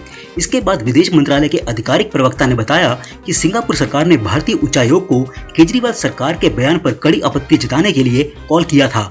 केजरीवाल के गलत बयान के कारण विदेश मंत्री एस जयशंकर को भी इस संबंध में ट्विटर पर स्पष्टीकरण देना पड़ा। भारतीय विदेश मंत्री ने एक ट्वीट में सिंगापुर और भारत के मजबूत रिश्तों को और कोविड दौर में ऑक्सीजन सप्लाई करने पर सराहा। साथ ही अगले ट्वीट में लिखा, हालांकि यह गैर जिम्मेदार रवैया है, वो भी उनका जिन्हें मालूम होना चाहिए कि इससे लंबे समय से चली आ रही साझेदारी खराब हो सकती है। इसीलिए मैं साफ कर देना चाहता हूँ कि दिल्ली के मुख्यमंत्री भारत के लिए नहीं बोलते। इससे पहले सिंगापुर के स्वास्थ्य मंत्रालय ने अरविंद केजरीवाल के दावों को खारिज किया था। वहीं सिंगापुर के विदेश मंत्री विवियन बालकृष्णन ने दिल्ली सीएम को तथ्यों के आधार पर बोलने की सलाह दी और उन्होंने आगे कहा था कि सिंगापुर वेरिएंट जैसा कुछ नहीं है। उन्होंने एस जयशंकर का बयान देखकर उन्हें धन्यवाद भी कहा। वहीं अरविंद केजरीवाल के बयान को लेकर सिंगापुर दूतावास के बाहर भी विरोध हो रहा है। भाजपा का कहना है कि ये केजरीवाल का पैटर्न हो गया है, वे पैनिक क्रिएट करते हैं, वो भी बिन वैज्ञानिक तथ्यों के, वे बोलते हैं और भाग लेते हैं। इस पूरे प्रकरण के बाद चारों तरफ से आलोचना झेल रहे दिल्ली के सीएम का पक्ष रखने के लिए आज दिल्ली के डिप्टी सीएम मनीष सिसोदिया ने प्रेस कॉन्फ्रेंस की। मनीष सिसोदिया ने कहा कि इस मामले में देखें तो आज भाजपा ने इस पर बहुत घटिया राजनीति की है। मोटे तौर पर देखें तो केजरीवाल ने सिंगापुर में जो स्ट्रेन है उस पर बोला और दूसरे बच्चों के बारे में बोला। आज भाजपा की और केंद्र सरकार की जिस तरह की प्रतिक्रिया आई है उससे साफ है कि केजरीवाल को तो बच्चों की चिंता है, लेकिन केंद्र और भाजपा को सिंगापुर की चिंता है। बच्चों की वैक्सीन नहीं लाएंगे, सिंगापुर की चिंता करेंगे। सिसोदिया ने कहा कि लंदन में भी एक स्ट्रेन आया था जिसके बारे में काफी लोगों ने अलर्ट किया था। वैज्ञानिकों ने और डॉक्टरों ने अलर्ट किया था कि लंदन के स्ट्रेन से पूरी दुनिया को अलर्ट रहने की जरूरत है। लंदन में आए उस स्ट्रेन को लेकर सरकार नहीं चेती। लंदन में आए उस स्ट्रेन और भारत सरकार की लापरवाही के कारण ही आज देखिए पूरे देश की क्या हालत है। सिसोदिया ने आगे बोला कि आज पूरा देश उसका खामियाजा भुगत रहा है। वो अलर्ट ये समझाने के लिए था कि हम कुछ करें, लेकिन आज हजारों लोगों की जान चली गई और कोई परिवार ऐसा नहीं बचा जिसे घर में कोविड ना हुआ हो। सिसोदिया ने दावा किया कि आज फिर सारी दुनिया में देश के डॉक्टर वार्निंग दे रहे हैं कि बच्चों को खतरा है। सुप्रीम कोर्ट भी यह बात कह रहा है, लेकिन हम आज इस बात को नहीं समझ रहे। मुद्दा सिंगापुर का नहीं है, मुद्दा हमारे बच्चों का है। आप सिंगापुर को मुद्दा बनाना चाहते हैं, हम बच्चों की चिंता कर रहे हैं। हम आपसे हाथ जोड़कर कहते हैं कि बच्चों की चिंता करिए। हर वैज्ञानिक से लेकर सुप्रीम कोर्ट तक यह बात कह रहे हैं कि अगले स्ट्रेन में बच्चों को खतरा है, तो आप उसकी चिंता करिए, उस पर तत्परता दिखाइए। बात करते हैं अगली बड़ी खबर की। राहुल गांधी ने फिर से सुबह उठकर किया केंद्र सरकार को लेकर विवादित ट्वीट। जी हां, देश में चल रही वैक्सीन की भारी कमी के बीच कांग्रेस नेता राहुल गांधी ने मोदी सरकार पर निशाना साधा है। उन्होंने अपने ट्विटर अकाउंट से ट्वीट करते हुए कहा है कि वैक्सीन कम होती जा रही है और कोविड मृत्यु बढ़ती जा रही है। केंद्र सरकार की नीति ध्यान भटकाओ, झूठ फैलाओ, शोर मचाकर तथ्य छुपाओ है। केंद्र सरकार ने वैक्सीनेशन अभियान को आगे बढ़ाते हुए 1 मई से 18 मई से ज्यादा उम्र के सभी नागरिकों का टीकाकरण करने का ऐलान किया था, लेकिन कई राज्यों में अभी तक वैक्सीनेशन के तीसरे चरण की शुरुआत भी नहीं हुई है। कई राज्यों में टीकाकरण अभियान धीमा पड़ा हुआ है। बात करते हैं अगली बड़ी खबर की। मोदी सरकार ने चलाया व्हाट्सएप पर हंटर। जी हां, केंद्र सरकार ने एक बार फिर से इंस्टेंट मैसेजिंग ऐप व्हाट्सएप को नोटिस भेजा है। केंद्रीय इलेक्ट्रॉनिक एवं सूचना प्रौद्योगिकी मंत्रालय ने व्हाट्सएप से एक बार फिर से कहा है कि वो अपनी नई प्राइवेसी पॉलिसी को वापस ले। इससे पहले व्हाट्सएप ने बड़ी चालाकी से अपने नए अपडेट को कुछ दिनों के लिए रोक दिया था, लेकिन अब इस महीने वो फिर से उसे वापस लेकर आया है। उसने कहा था कि वो मई 15, 2021 तक इसे रोक रहा है। अब केंद्र सरकार ने उसे भेजी गई नोटिस में कहा है कि उक्त तारीख तक प्राइवेसी पॉलिसी अपडेट को रोकने का ये अर्थ नहीं है कि वो सूचना की प्राइवेसी, डेटा की सुरक्षा और यूजर्स की पसंद नापसंद का सम्मान ना करे। इस नोटिस में भारतीय संविधान एवं नियम कानूनों का हवाला देते हुए व्हाट्सएप को ये बताया गया है कि कैसे वो उनका उल्लंघन कर रहा है। साथ ही केंद्र ने चेतावनी दी है कि भारत की संप्रभु सरकार होने के नाते वो नागरिकों के हित के लिए कोई भी संवैधानिक कदम उठा सकती है। फिलहाल व्हाट्सएप को 7 दिनों में इस नोटिस का जवाब देने को कहा गया है। संतोषजनक जवाब न मिलने पर दंडात्मक कार्रवाई की जा सकती है। बात करते हैं अगली बड़ी खबर की। नारदा केस मामले में मुख्यमंत्री ममता बनर्जी की मुसीबत बढ़ने वाली है। कलकत्ता हाई कोर्ट के समक्ष नारदा केस को पश्चिम बंगाल से बाहर स्थानांतरित करने की मांग वाली याचिका में सीबीआई ने ममता बनर्जी के नाम का जिक्र किया है। 17 मई को कोलकाता में सीबीआई ने इस घोटाले से जुड़े 2 मंत्रियों को गिरफ्तार किया था। उसके बाद सीबीआई दफ्तर के परिसर में टीएमसी कार्यकर्ताओं ने हंगामा किया। सीबीआई ने ममता बनर्जी और टीएमसी नेता कल्याण बनर्जी और मलय घटक को पक्षकार बनाया है। सीबीआई ने अपनी याचिका में सीएम ममता बनर्जी के आचरण पर भी सवाल उठाया है। सीबीआई ने यह दावा किया है कि पश्चिम बंगाल के कानून मंत्री भीड़ के साथ अदालत में मौजूद थे, जहां आरोपियों को पेश किया जाना था। एजेंसी ने कहा कि गिरफ्तार किए गए नेताओं के अनेक समर्थकों ने यहां निजाम पैलेस में सीबीआई दफ्तर का घेराव किया और उसके अधिकारियों को बाहर नहीं निकलने दिया, जिन्हें आरोपियों को अदालत में पेश करना था। बाद में सोमवार को डिजिटल माध्यम से आरोपियों को विशेष सीबीआई अदालत में पेश किया गया था। वहीं टीएमसी ने सीबीआई के खिलाफ एफआईआर दर्ज करवाई है। साथ ही नारदा केस में गिरफ्तारियों को गैर कानूनी बताया है। बात करते हैं अगली बड़ी खबर की। मणिपुर सरकार ने राज्य में एम्बुलेंस के सायरन पर बंद करने का ऐलान किया है ताकि कोविड-19 के प्रकोप के दौरान चिंता और डर के माहौल को कम किया जा सके। राज्य के चिकित्सा निदेशालय ने एक ज्ञापन में मुख्य चिकित्सा अधिकारियों, चिकित्सा अधीक्षकों, निजी अस्पताल के कर्मियों और एम्बुलेंस संचालकों से सायरन बंद करने का अनुरोध किया है, क्योंकि इनकी आवाज से लोगों में भय पैदा हो रहा है और सामाजिक चिंता व्याप्त हो रही है। इसमें कहा गया है कि मार्गों के अवरुद्ध होने पर ही सायरन बजाए जाने चाहिए। राज्य सरकार ने कई जिलों में कर्फ्यू 28 मई तक के लिए बढ़ा दिया है। मणिपुर में मंगलवार को कोरोना वायरस के 624 नए मामले सामने आए हैं और संक्रमण के कुल मामले 40,683 पर पहुंच गए हैं। 20 संक्रमितों की मौत होने से मृतक संख्या बढ़कर 612 पर पहुंच गई है। बात करते हैं अगली बड़ी खबर की। कंगना रनौत फैंस के बीच अपने बेबाक अंदाज के लिए जानी जाती हैं। कंगना अपनी कोई भी बात रखने से कभी पीछे नहीं हटती हैं। यही कारण है कि अब वह आए दिन सोशल मीडिया पर ट्रोल होती रहती हैं। लेकिन एक्ट्रेस को ट्रोलिंग से कोई डर नहीं लगता है। हाल ही में एक्ट्रेस ने फैंस को इस बात की जानकारी दी थी कि उनकी कोरोना रिपोर्ट नेगेटिव हो गई है। लेकिन अब कंगना ने फिर से एक स्टेटमेंट जारी किया है जो सुर्खियों में आ गया है। कंगना ने 18 मई को कोरोना रिपोर्ट नेगेटिव आने की जानकारी दी थी और इंस्टाग्राम पर इससे जुड़ा एक वीडियो भी शेयर किया था, जिसके बाद कई लोगों ने एक्ट्रेस को ट्रोल करने की कोशिश की और उनसे कोरोना रिपोर्ट मांगी। उनका कहना था कि कंगना झूठ बोल रही है। इस पर कंगना ने अब सबकी बोलती बंद कर दी है। कंगना को यूजर्स जमकर ट्रोल करने की कोशिश करते रहते हैं। कंगना ने कुछ दिन पहले बताया था कि उनको कोरोना हो गया और फिर मंगलवार को एक्ट्रेस ने जानकारी दी कि वे कोरोना फ्री हो गई हैं, जिसके बाद उनको आड़े हाथों लेने की कोशिश की गई, जिसका एक्ट्रेस ने अब करारा जवाब दिया है।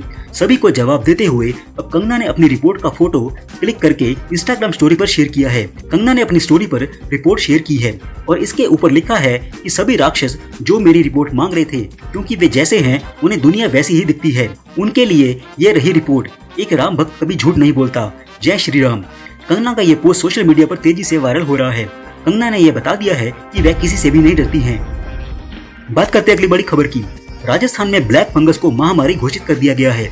गहलोत सरकार ने इसका ऐलान करते हुए कहा है कि ब्लैक फंगस खतरनाक रूप लेते जा रहा है और यह कई राज्यों में तेजी से फैल रहा है, इसीलिए इस पर अधिक ध्यान देने की आवश्यकता है। आपको बता दें कि म्यूकोरमाइकोसिस या ब्लैक फंगस एक दुर्लभ फंगल इन्फेक्शन है, लेकिन यह गंभीर इन्फेक्शन है जो मोल्ड्स या फंगी के एक समूह की वजह से होता है। केंद्रीय स्वास्थ्य मंत्री डॉक्टर हर्षवर्धन सिंह ने ट्वीट करके बताया है कि आंखों में लालपन या दर्द, बुखार, खांसी, सिर दर्द, सांस में तकलीफ, साफ साफ दिखाई नहीं देना, उल्टी में खून आना या मानसिक स्थिति में बदलाव ब्लैक फंगस के लक्षण हो सकते हैं। कोरोना से ठीक होने वाले संक्रमण के दौरान मरीज ब्लैक फंगस की चपेट में आ रहे हैं। इसके चलते मरीजों की मौत तक हो रही है। एम्स दिल्ली के निदेशक डॉक्टर रणदीप गुलेरिया ने कहा है कि आमतौर पर 5 से 10 दिन तक ही स्टेरॉइड की जरूरत पड़ती है। इससे ज्यादा दिनों तक मरीज को यह दवाएं दी जाएं तो ब्लैक फंगस की आशंका काफी बढ़ जाती है। स्टेरॉइड दे रहे हैं तो मरीज की पूरी निगरानी करना भी स्वास्थ्य कर्मचारियों की जिम्मेदारी है। ब्लैक फंगस से बचने के लिए मरीज की निगरानी बहुत जरूरी है। गौरतलब है कि कोरोना की दूसरी लहर के बीच ब्लैक फंगस के मामले बढ़े हैं। महाराष्ट्र, गुजरात, राजस्थान, मध्य प्रदेश, झारखंड, दिल्ली और कर्नाटक के अलावा अन्य कुछ राज्यों में भी मामले तेजी से बढ़ रहे हैं। वहीं हरियाणा सरकार ने ब्लैक फंगस को नोटिफाइड डिजीज यानी कि अधिसूचित रोग घोषित कर दिया है। ब्यूरो रिपोर्ट, ताजा न्यूज। जय हिंद, जय भारत।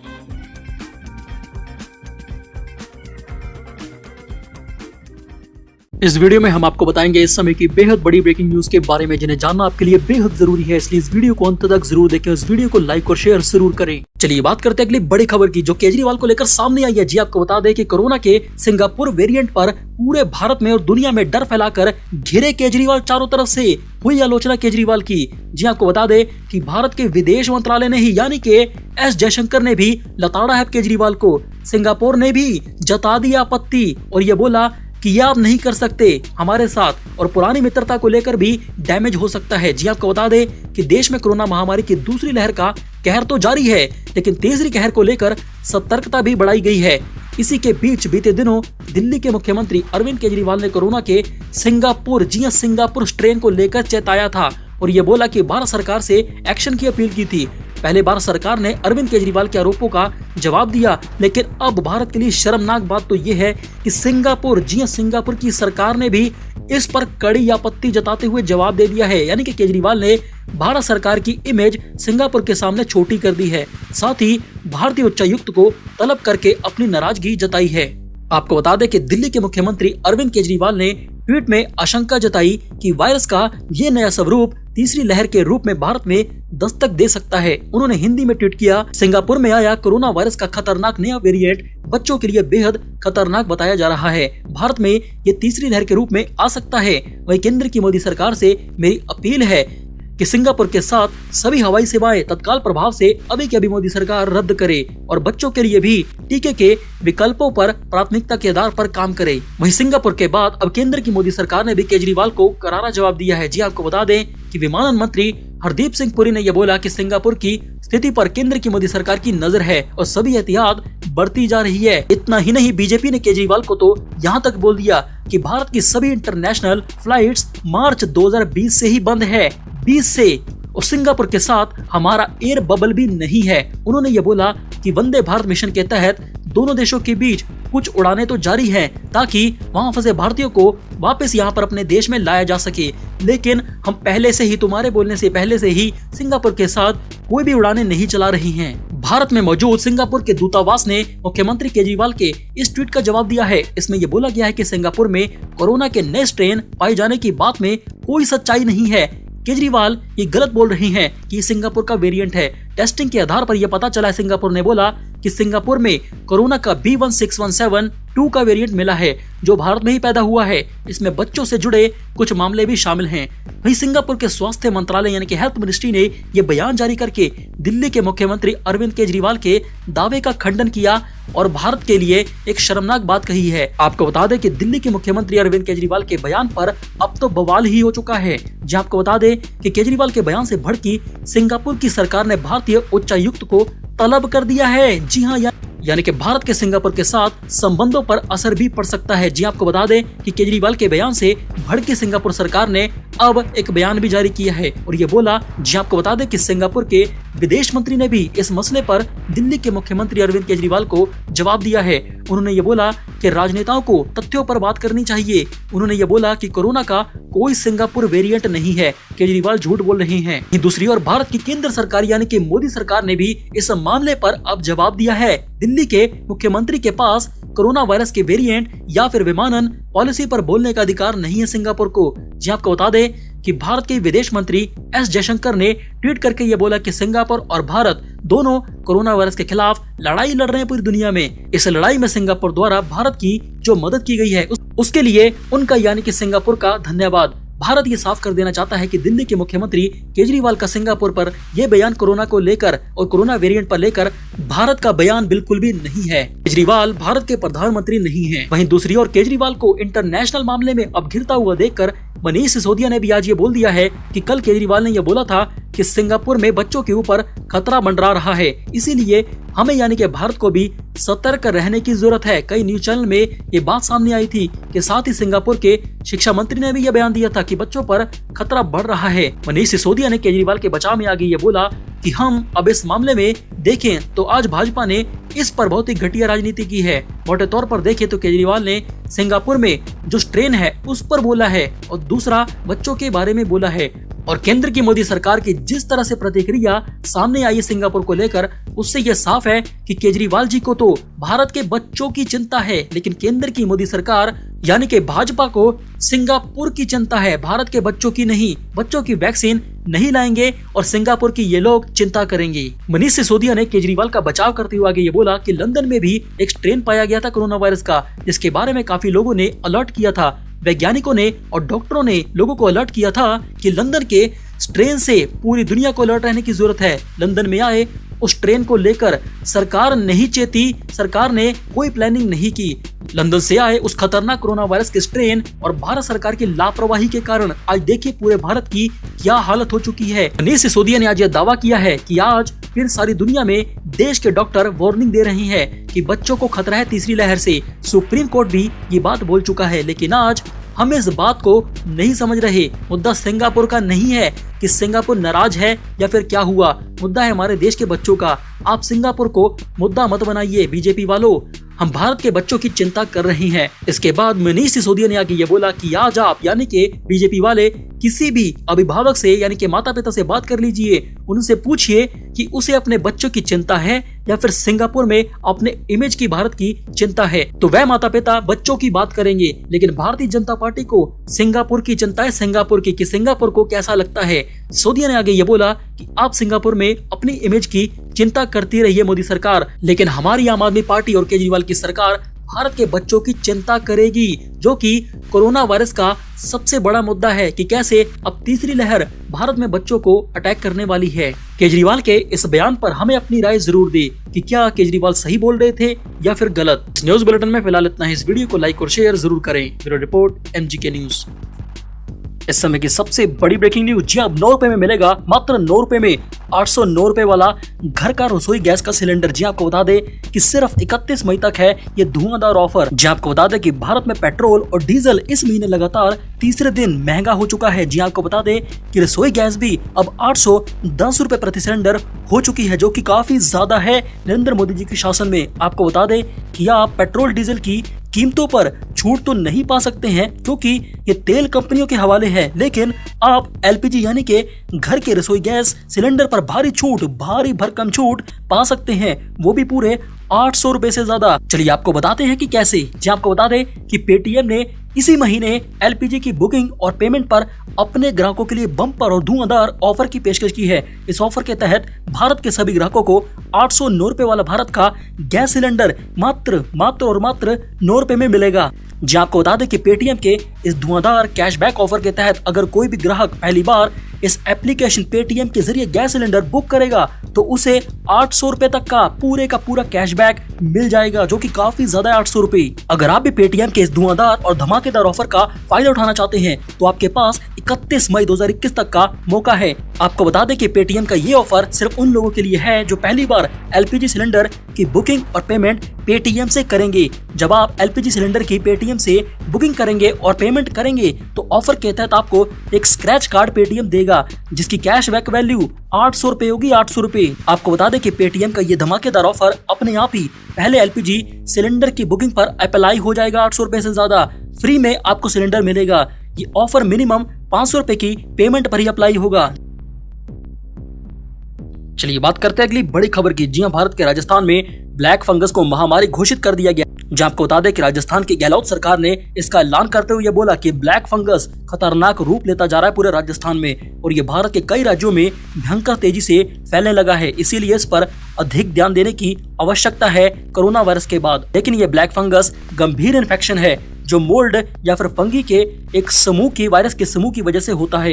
ये खतरनाक वायरस पूरे पर्यावरण में जीवित रहते हैं ब्लैक फंगस के। ये साइनस और फेफड़ों को प्रभावित करता है। जिस भी बंदे की इम्यूनिटी कमजोर हो जाती है ये तुरंत उस पर अटैक कर देता है। जी आपको बता दें कि केंद्रीय स्वास्थ्य मंत्री डॉक्टर हर्षवर्धन सिंह ने ट्वीट करके ये बताया कि आंखों में लालपन या फिर दर्द, बुखार, खांसी, सिर दर्द, सांस में तकलीफ, साफ सा दिखाई नहीं देना, उल्टी में खून आना या मानसिक स्थिति में बदलाव ब्लैक फंगस के लक्षण हो सकते हैं। जी आपको बता दें कि कोरोना से ठीक होने वाले या फिर संक्रमण के दौरान मरीज ब्लैक फंगस की चपेट में आ रहे हैं। इसके चलते मरीजों की मौत तक हो रही है क्योंकि ये ब्लैक फंगस सीधे दिमाग में पहुंचकर उसे सूजन में ला देती है। वहीं इससे भी बड़ी खबर तो यह है कि दिल्ली के एम्स के निदेशक डॉक्टर रणदीप गुलेरिया ने आगे ये बोला कि आमतौर पर 5 से 10 दिन तक की स्टेरॉइड की जरूरत पड़ती है कोरोना वायरस के पेशेंट को ठीक करने के लिए। इससे ज्यादा दिनों तक अगर कोरोना वायरस के मरीज को यह दवा एस्टेरॉइड के रूप में दी जाती है तो ब्लैक फंगस की आशंका हो जाती है मरीज में जिसको कोरोना वायरस है। स्टेरॉइड तो आप दे रहे हैं तो मरीज की पूरी निगरानी करना भी स्वास्थ्य कर्मचारियों की जिम्मेदारी है। ब्लैक फंगस से बचने के लिए मरीज की निगरानी बहुत ही ज्यादा जरूरी है। जी आपको बता दें कि गौरतलब है कि कोरोना की दूसरी लहर के बीच ब्लैक फंगस के मामले काफी ज्यादा बढ़ चुके हैं। महाराष्ट्र, गुजरात, राजस्थान, मध्य प्रदेश, झारखंड, दिल्ली और कर्नाटक के अलावा भारत के अन्य कुछ राज्यों में भी ये खतरनाक ब्लैक फंगस के मामले तेजी से बढ़ते जा रहे हैं। इसीलिए इसे अब महामारी घोषित कर दिया गया ब्लैक फंगस को कोरोना के बाद। चलिए बात करते हैं अगली बड़ी खबर की। जी कोरोना वायरस संक्रमण महामारी के कारण जो बच्चे अनाथ हो गए हैं उनके लिए उत्तर प्रदेश की योगी सरकार ने यानी कि योगी आदित्यनाथ जी ने नई नीति का ऐलान कर दिया। जी आपको बता दें क्योंकि योगी आदित्यनाथ जी की उत्तर प्रदेश ने बुधवार को ये फैसला लिया है कि उत्तर प्रदेश सरकार का ये मानना है कि ऐसे बच्चे जो अनाथ हो गए हैं कोरोना वायरस की वजह से, वह राज्य की संपत्ति हैं, वो मेरी संपत्ति हैं। सरकारी योजना के तहत कोरोना वायरस के कारण जिन बच्चों के माता पिता की मौत हो चुकी है उत्तर प्रदेश में, उनके भरण पोषण, खाने पीने और पढ़ाई लिखाई की जिम्मेदारी अब हमारी होगी, योगी सरकार की होगी और राज्य सरकार की उत्तर प्रदेश की होगी। योगी आदित्यनाथ जी ने आगे यह बोला कि हमारी राज्य सरकार जल्द ही इस योजना के तहत बच्चों की देखभाल का जिम्मा उठाएगी। आपको बता दें कि ठीक इसी तरह की घोषणा पिछले दिन अरविंद केजरीवाल ने भी की थी कि दिल्ली में जिनके माता पिता मर चुके हैं उनके बच्चों की देखभाल अब केजरीवाल करेंगे। ठीक वैसा ही अब योगी आदित्यनाथ जी ने भी ऐलान कर दिया उत्तर प्रदेश में। जी आपको बता दें कि बीते 24 घंटों के दौरान उत्तर प्रदेश में कोरोना वायरस संक्रमण के 7,336 नए पॉजिटिव केस मिले हैं। हालांकि अच्छी बात तो ये भी रही कि इस दौरान ठीक होने वाले लोगों की संख्या नए मामलों के मुकाबले करीब 3 गुना ज्यादा है। जी आपको बता दें कि उत्तर प्रदेश में 19,670 लोग ठीक होकर अस्पताल से अपने घर लौट गए हैं। वहीं सूत्रों की माने तो उत्तर प्रदेश में पिछले 24 घंटों में कोरोना वायरस के 7,336 नए मामले सामने तो आए थे, लेकिन 19,670 लोग डिस्चार्ज भी हुए ठीक होकर। वहीं उत्तर प्रदेश में सक्रिय मामलों की कुल संख्या अब 1,23,580 है। लेकिन उत्तर प्रदेश की सबसे अच्छी खबर तो ये है कि अब तक उत्तर प्रदेश में कुल 15,02,918 लोग कोरोना वायरस से ठीक होकर अपने घर भी लौट चुके हैं। यानी कि कुल मिलाकर अब उत्तर प्रदेश का रिकवरी रेट 92% है, 92%।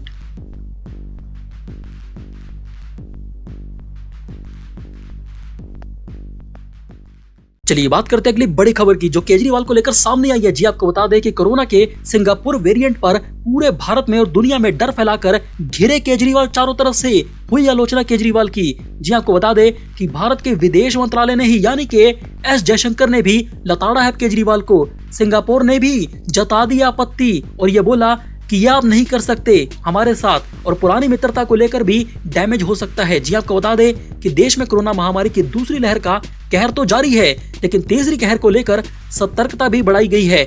इसी के बीच बीते दिनों दिल्ली के मुख्यमंत्री अरविंद केजरीवाल ने कोरोना के सिंगापुर स्ट्रेन को लेकर चेताया था और ये बोला कि भारत सरकार से एक्शन की अपील की थी। पहले भारत सरकार ने अरविंद केजरीवाल के आरोपों का जवाब दिया, लेकिन अब भारत के लिए शर्मनाक बात तो ये है कि सिंगापुर की सरकार ने भी इस पर कड़ी आपत्ति जताते हुए जवाब दे दिया है। यानी कि केजरीवाल ने भारत सरकार की इमेज सिंगापुर के सामने छोटी कर दी है। साथ ही भारतीय उच्चायुक्त को तलब करके अपनी नाराजगी जताई है। आपको बता दें कि दिल्ली के मुख्यमंत्री अरविंद केजरीवाल ने ट्वीट में आशंका जताई कि वायरस का ये नया स्वरूप तीसरी लहर के रूप में भारत में दस्तक दे सकता है। उन्होंने हिंदी में ट्वीट किया, सिंगापुर में आया कोरोना वायरस का खतरनाक नया वेरिएंट बच्चों के लिए बेहद खतरनाक बताया जा रहा है। भारत में ये तीसरी लहर के रूप में आ सकता है। वहीं केंद्र की मोदी सरकार से मेरी अपील है कि सिंगापुर के साथ सभी हवाई सेवाएं तत्काल प्रभाव से अभी की अभी मोदी सरकार रद्द करे और बच्चों के लिए भी टीके के विकल्पों पर प्राथमिकता के आधार पर काम करे। वहीं सिंगापुर के बाद अब केंद्र की मोदी सरकार ने भी केजरीवाल को करारा जवाब दिया है। जी आपको बता दें कि विमानन मंत्री हरदीप सिंह पुरी ने यह बोला कि सिंगापुर की स्थिति पर केंद्र की मोदी सरकार की नजर है और सभी एहतियात बढ़ती जा रही है। इतना ही नहीं, बीजेपी ने केजरीवाल को तो यहाँ तक बोल दिया कि भारत की सभी इंटरनेशनल फ्लाइट्स मार्च 2020 से ही बंद है, 20 से, और सिंगापुर के साथ हमारा एयर बबल भी नहीं है। उन्होंने ये बोला कि वंदे भारत मिशन के तहत दोनों देशों के बीच कुछ उड़ानें तो जारी हैं ताकि वहां फंसे भारतीयों को वापस यहां पर अपने देश में लाया जा सके, लेकिन हम पहले से ही, तुम्हारे बोलने से पहले से ही सिंगापुर के साथ कोई भी उड़ानें नहीं चला रही हैं। भारत में मौजूद सिंगापुर के दूतावास ने मुख्यमंत्री केजरीवाल के इस ट्वीट का जवाब दिया है। इसमें यह बोला गया है कि सिंगापुर में कोरोना के नए स्ट्रेन पाए जाने की बात में कोई सच्चाई नहीं है। केजरीवाल ये गलत बोल रहे हैं कि सिंगापुर का वेरिएंट है। टेस्टिंग के आधार पर यह पता चला है, सिंगापुर ने बोला कि सिंगापुर में कोरोना का B16172 का वेरिएंट मिला है जो भारत में ही पैदा हुआ है। इसमें बच्चों से जुड़े कुछ मामले भी शामिल हैं। वहीं सिंगापुर के स्वास्थ्य मंत्रालय यानी कि हेल्थ मिनिस्ट्री ने यह बयान जारी करके दिल्ली के मुख्यमंत्री अरविंद केजरीवाल के दावे का खंडन किया और भारत के लिए एक शर्मनाक बात कही है। आपको बता दें कि दिल्ली के मुख्यमंत्री अरविंद केजरीवाल के बयान पर अब तो बवाल ही हो चुका है। जी आपको बता दें कि केजरीवाल के बयान से भड़की सिंगापुर की सरकार ने भारतीय उच्चायुक्त को तलब कर दिया है। जी हाँ, यानी कि भारत के सिंगापुर के साथ संबंधों पर असर भी पड़ सकता है। जी आपको बता दें कि केजरीवाल के बयान से भड़की सिंगापुर सरकार ने अब एक बयान भी जारी किया है और ये बोला, जी आपको बता दें कि सिंगापुर के विदेश मंत्री ने भी इस मसले पर दिल्ली के मुख्यमंत्री अरविंद केजरीवाल को जवाब दिया है। उन्होंने ये बोला कि राजनेताओं को तथ्यों पर बात करनी चाहिए। उन्होंने ये बोला कि कोरोना का कोई सिंगापुर वेरिएंट नहीं है, केजरीवाल झूठ बोल रहे हैं। दूसरी ओर भारत की केंद्र सरकार यानी कि मोदी सरकार ने भी इस मामले पर अब जवाब दिया है। दिल्ली के मुख्यमंत्री के पास कोरोना वायरस के वेरिएंट या फिर विमानन पॉलिसी पर बोलने का अधिकार नहीं है सिंगापुर को। जी आपको बता दें कि भारत के विदेश मंत्री एस जयशंकर ने ट्वीट करके ये बोला कि सिंगापुर और भारत दोनों कोरोना वायरस के खिलाफ लड़ाई लड़ रहे हैं पूरी दुनिया में। इस लड़ाई में सिंगापुर द्वारा भारत की जो मदद की गई है उसके लिए उनका यानी कि सिंगापुर का धन्यवाद। भारत ये साफ कर देना चाहता है कि दिल्ली के मुख्यमंत्री केजरीवाल का सिंगापुर पर यह बयान कोरोना को लेकर और कोरोना वेरिएंट पर लेकर भारत का बयान बिल्कुल भी नहीं है। केजरीवाल भारत के प्रधानमंत्री नहीं हैं। वहीं दूसरी ओर केजरीवाल को इंटरनेशनल मामले में अब घिरता हुआ देखकर मनीष सिसोदिया ने भी आज ये बोल दिया है कि कल केजरीवाल ने यह बोला था कि सिंगापुर में बच्चों के ऊपर खतरा मंडरा रहा है, इसीलिए हमें यानी कि भारत को भी सतर्क रहने की जरूरत है। कई न्यूज चैनल में ये बात सामने आई थी कि साथ ही सिंगापुर के शिक्षा मंत्री ने भी यह बयान दिया था कि बच्चों पर खतरा बढ़ रहा है। मनीष सिसोदिया ने केजरीवाल के बचाव में आगे ये बोला कि हम अब इस मामले में देखें तो आज भाजपा ने इस पर बहुत ही घटिया राजनीति की है। मोटे तौर पर देखें तो केजरीवाल ने सिंगापुर में जो स्ट्रेन है उस पर बोला है और दूसरा बच्चों के बारे में बोला है। और केंद्र की मोदी सरकार की जिस तरह से प्रतिक्रिया सामने आई है सिंगापुर को लेकर, उससे यह साफ है कि केजरीवाल जी को तो भारत के बच्चों की चिंता है, लेकिन केंद्र की मोदी सरकार यानी कि भाजपा को सिंगापुर की चिंता है, भारत के बच्चों की नहीं। बच्चों की वैक्सीन नहीं लाएंगे और सिंगापुर की ये लोग चिंता करेंगे। मनीष सिसोदिया ने केजरीवाल का बचाव करते हुए आगे ये बोला कि लंदन में भी एक स्ट्रेन पाया गया था कोरोना वायरस का, जिसके बारे में काफी लोगों ने अलर्ट किया था। वैज्ञानिकों ने और डॉक्टरों ने लोगों को अलर्ट किया था कि लंदन के स्ट्रेन से पूरी दुनिया को अलर्ट रहने की जरूरत है। लंदन में आए उस ट्रेन को लेकर सरकार नहीं चेती, सरकार ने कोई प्लानिंग नहीं की। लंदन से आए उस खतरनाक कोरोना वायरस के स्ट्रेन और भारत सरकार की लापरवाही के कारण आज देखिए पूरे भारत की क्या हालत हो चुकी है। मनीष सिसोदिया ने आज यह दावा किया है कि आज फिर सारी दुनिया में देश के डॉक्टर वार्निंग दे रहे हैं कि बच्चों को खतरा है तीसरी लहर से। सुप्रीम कोर्ट भी ये बात बोल चुका है, लेकिन आज हम इस बात को नहीं समझ रहे। मुद्दा सिंगापुर का नहीं है कि सिंगापुर नाराज है या फिर क्या हुआ, मुद्दा है हमारे देश के बच्चों का। आप सिंगापुर को मुद्दा मत बनाइए बीजेपी वालों, हम भारत के बच्चों की चिंता कर रहे हैं। इसके बाद मनीष सिसोदिया ने आगे ये बोला कि आज आप यानी कि बीजेपी वाले किसी भी अभिभावक से यानी कि माता पिता से बात कर लीजिए, उनसे पूछिए कि उसे अपने बच्चों की चिंता है या फिर सिंगापुर में अपने इमेज की भारत की चिंता है, तो वह माता पिता बच्चों की बात करेंगे। लेकिन भारतीय जनता पार्टी को सिंगापुर की चिंता है, सिंगापुर की कि सिंगापुर को कैसा लगता है। सिसोदिया ने आगे ये बोला कि आप सिंगापुर में अपनी इमेज की चिंता करती रही है मोदी सरकार, लेकिन हमारी आम आदमी पार्टी और केजरीवाल की सरकार भारत के बच्चों की चिंता करेगी, जो कि कोरोना वायरस का सबसे बड़ा मुद्दा है कि कैसे अब तीसरी लहर भारत में बच्चों को अटैक करने वाली है। केजरीवाल के इस बयान पर हमें अपनी राय जरूर दी कि क्या केजरीवाल सही बोल रहे थे या फिर गलत।